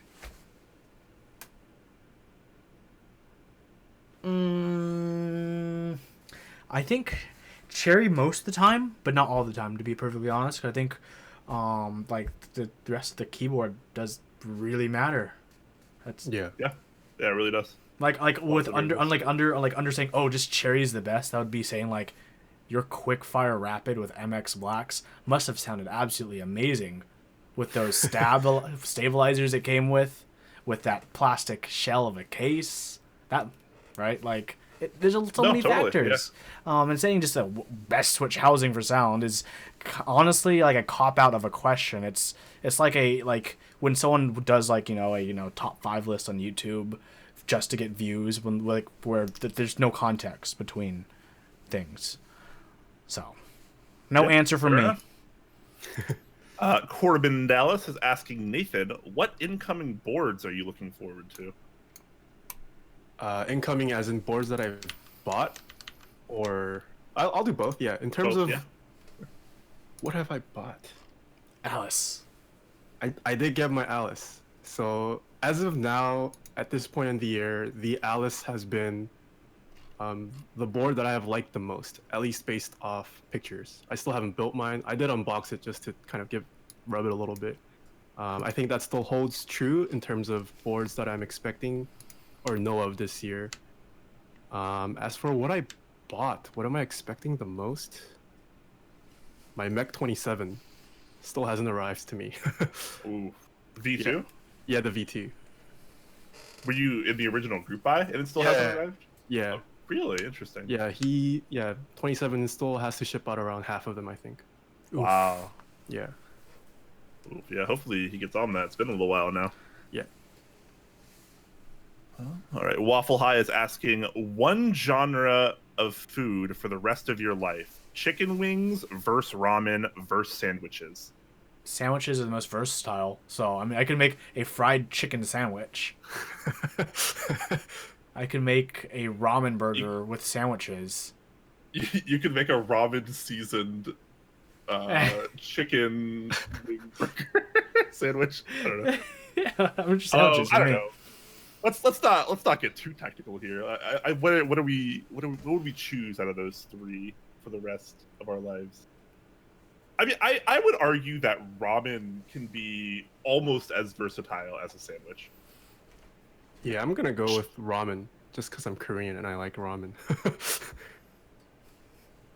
Chicken wings, I feel like, is just not the right answer. Because well, don't get me wrong, I'm a fat white guy. I can put down some chicken wings, but like you have a lot less variety with the chicken wings. I feel like because like what you put on the wing is like more minor than the chicken wing itself. Whereas like ramen, there's a lot more variety there, and like when you eat a sandwich, like the bread is important, but it's like kind of also a little bit more minor compared to what you put in the sandwich. So I also think the sides matter a lot for chicken wings. That's true. Yeah, are we dipping it into like blue cheese? Are they? Yeah, I don't know, man. That's tough. Ramen and sandwich, I feel like, are pretty much a coin toss for me. I think I would probably have someone flip a coin, and I'd be okay with either one. But yeah, I would nix the chicken wings, I think. Yeah. Wait, did you answer that, Huey? Sandwiches. Sandwiches? Okay. Let me try to get this name right. Hold on. Oh, okay. I dab on the hateronis. Took me a second there, but I get it. What is Nathan's favorite K-pop group? Wow. Just because he's Korean, he has to love K-pop? Is that how that works? So I'm gonna be honest, I haven't been keeping up with the latest K-pop groups. Despite being Korean, I actually don't like K-pop that much. I think it's whatever. But I guess if I had to choose, it would be Girls' Day. Girls' Day, Sojun is my bias. All right. TechFrest is asking best Korean barbecue entree. Best Korean barbecue entree. It's gotta be the brisket. Brisket's pretty good. Brisket. You probably order the most plates of brisket at Korean barbecue. I was recently watching some YouTube videos of people that are like, how to get like the most value out of Korean barbecue. Uh-huh. and like just like their theory and their strategy whenever they go into a Korean barbecue place, like what exactly they order and when and what you avoid. like you don't eat like any banchan and like you don't eat rice and stuff like that. Like you just get a ton of meat. Yeah, that's meant to fill you up. Yeah, exactly. Which is, I don't know why. I fell into like a hole of YouTube, like watching videos like that the other day. Yeah, okay. X65 says, you missed my sub. Sorry about that. I don't think it showed up in the feed at all, but thank you very much for subbing. We appreciate that. AZ Walker Stop is asking, do you know anything about the Sprit progressive rate springs? The website looks like they are for sale now. I have not. They are heard not about for this sale at all. yet. He did correct himself 3 comments later. They're not correct. Oh. They're not out yet. They're coming soon. Do you know anything about them? I haven't heard about them. I know that they are progressive rate. I could email Sprit. He actually responds to me if I email him, surprisingly. Yeah, we should try to get some info and probably like some review samples or something, because like what exactly does progressive rate mean versus how progressive rate springs are springs with 2 rates. For a part of the press, it'll have 1 weight, and once that section is compressed, the next section, which has a different length per coil, will start compressing, so you'll have a second weight, depending on where they put that progressive portion at. Interesting. That could be really cool. Yeah, I didn't know about this. I didn't either.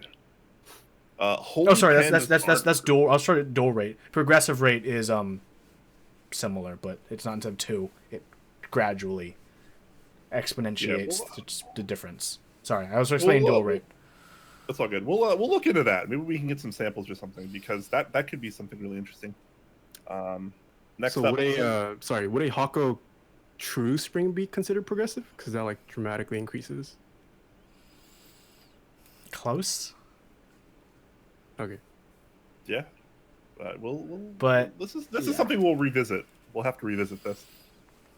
Holy pandas aren't great.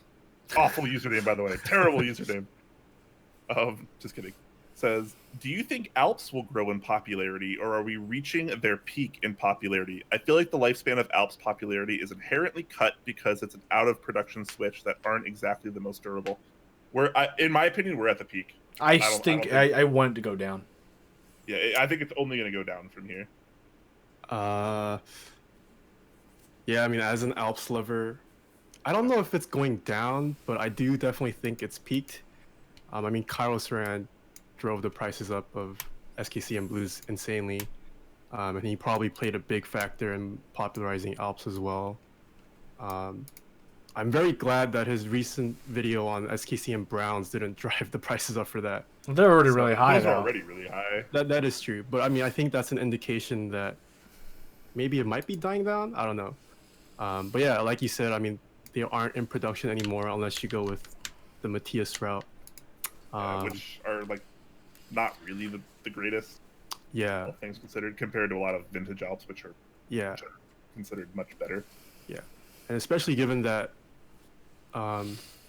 nothing's really being done to help promote Alps other than I guess just hearsay. I mean, there was the Alps throwback key set that happened, but other than that, there's been literally like 0 Alps key sets run through it. There's been Edgar Matthias saying he's gonna have PBT keycaps next month for the last 3 years. Yeah. Yeah, man.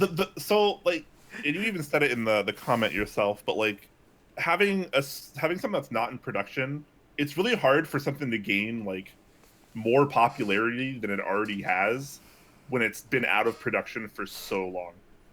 Like, you'll see like bumps and trends and stuff like that. Obviously, people, a lot of people like it, a lot of people don't really care or whatever. Like, that'll always come and go, but it's never gonna be, Alps is never gonna be like a big mainstay in the community where like everyone's using Alps, because like that's just not really how it works when you have such a limited amount of something that hasn't been produced in decades or whatever. Yeah, I mean, as much as I love Alps, it's definitely Same. hard.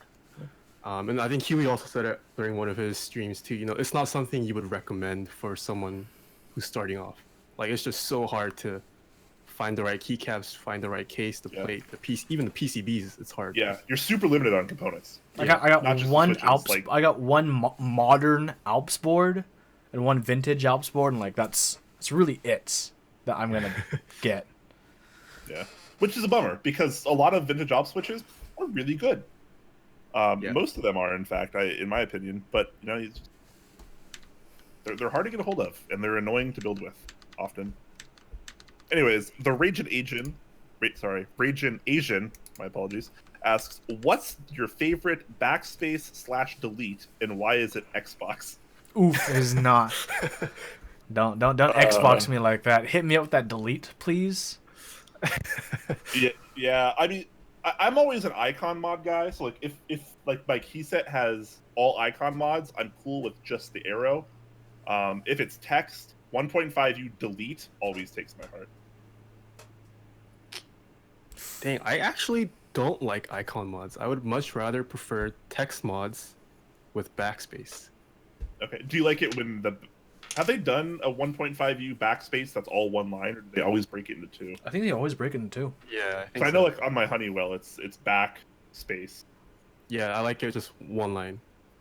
Yeah, I don't. Oh man, if anyone in chat knows of any GMK sets that actually do that, I want to know.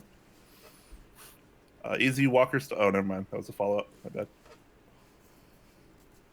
XBash001 is saying, ask Nathan his skincare routine. What is your skincare routine?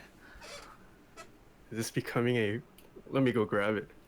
Oh man, this is obviously something intense that I don't even know about. There are multiple things. Oh boy. Yeah, I don't think people subscribe to me for the keyboard contest, to be honest. Do you have like a makeup channel we just don't know about? Let me give you guys a skincare review. So I start off with this Mario Badescu. Oh, my thing is flipped. Oh, it's fine. Like, is it fine for us?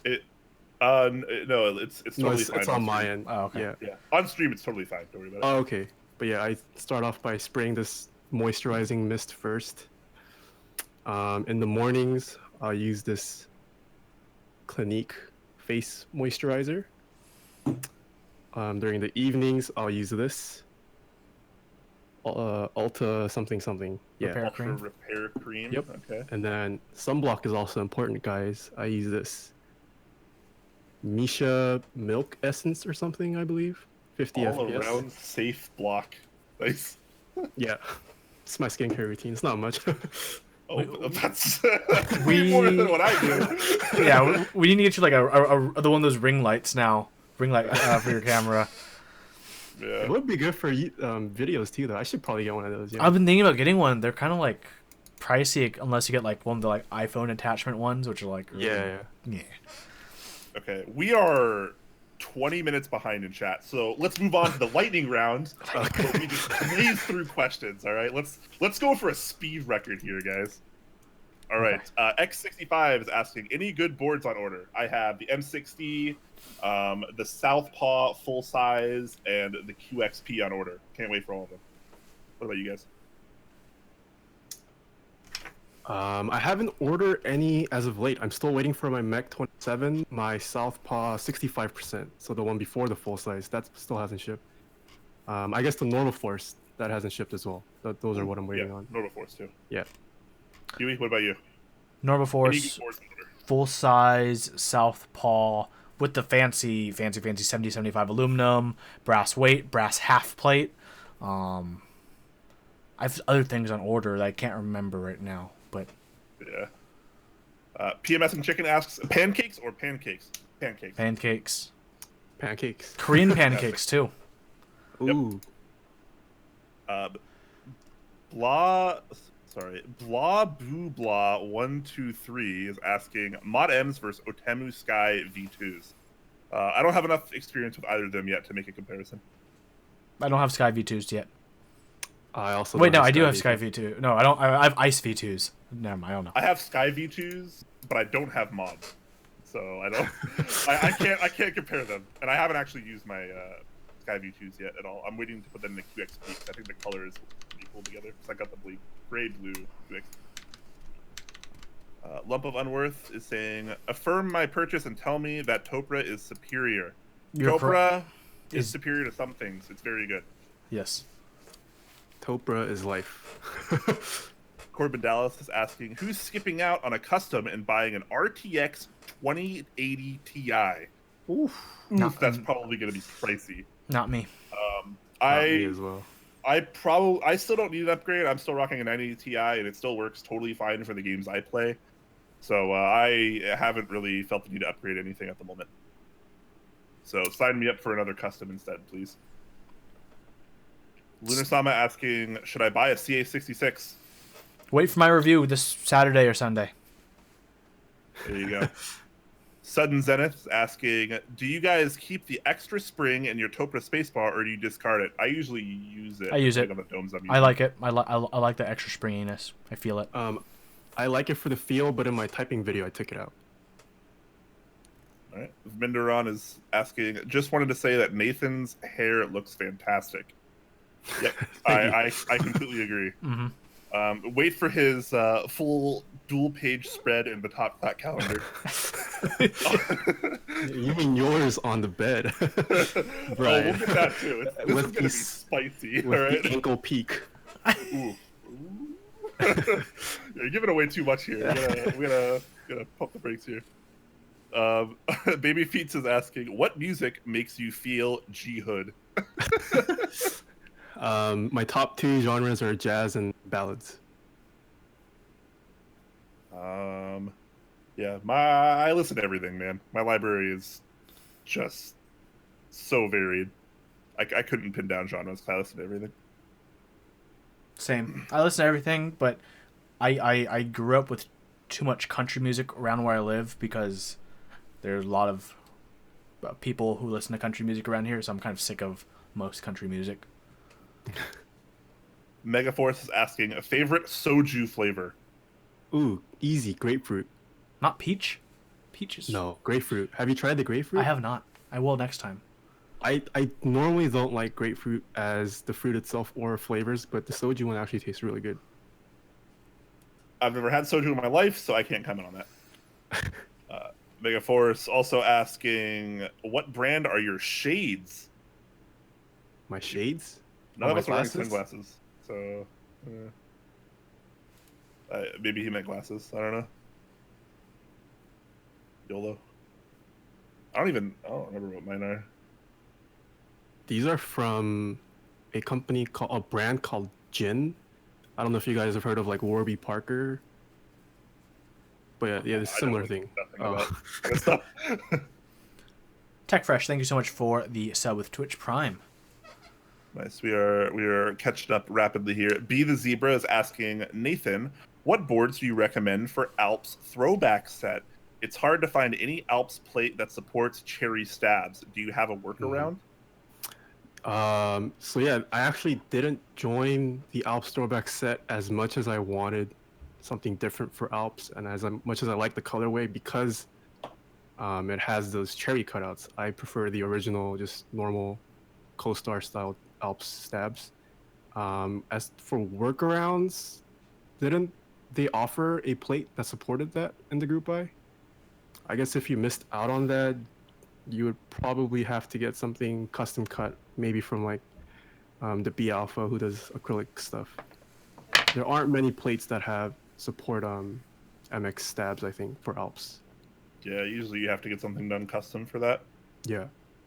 Olivia's asking, do you like snail masks? I don't do a lot of face masks, Olivia, so I don't know.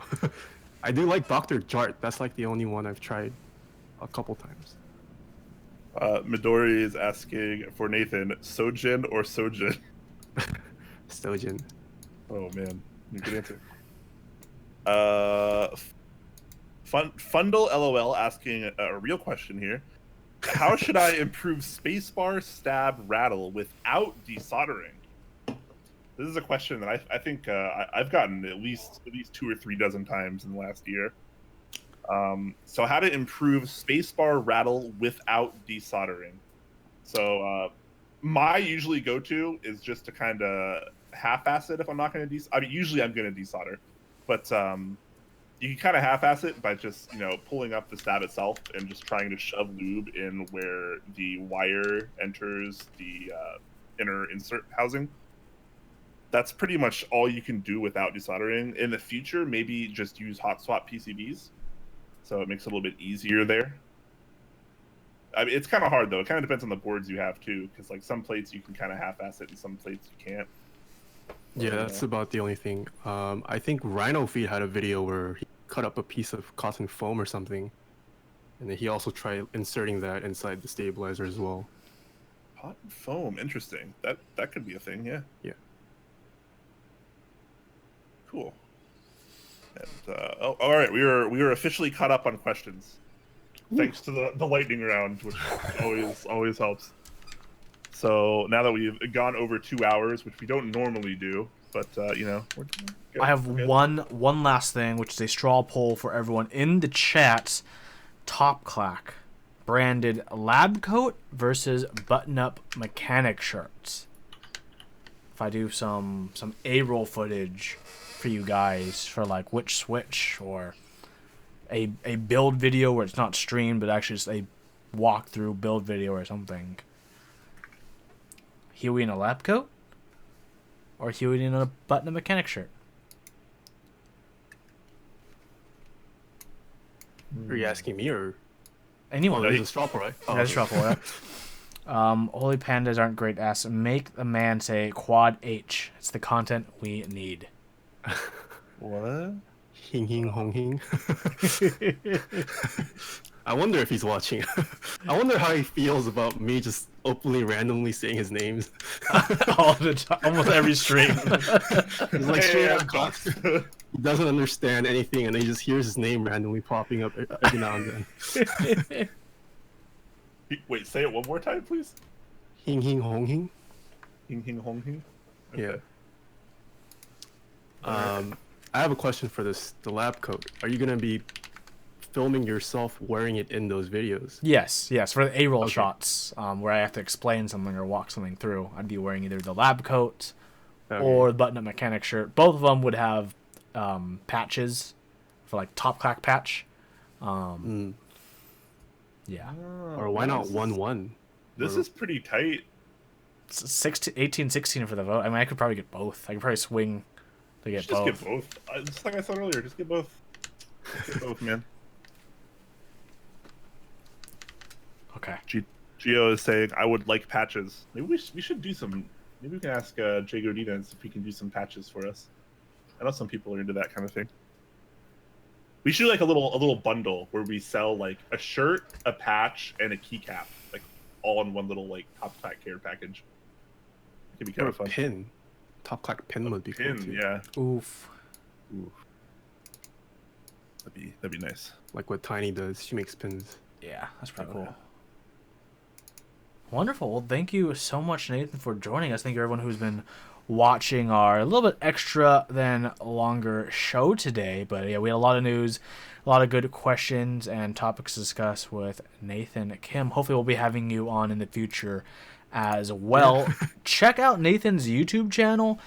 Please, everyone, if you want to throw a link in the chat real quick, do so. If anyone wants to post it, go ahead. He has some of the best videos on YouTube for keyboard content and conception right now. Chill all of your stuff, Nathan. So Chill check that out. everything. Check out the GMK sleeves add-ons, because that's the way to go. Subscribe, follow his Twitch, subscribe to his YouTube.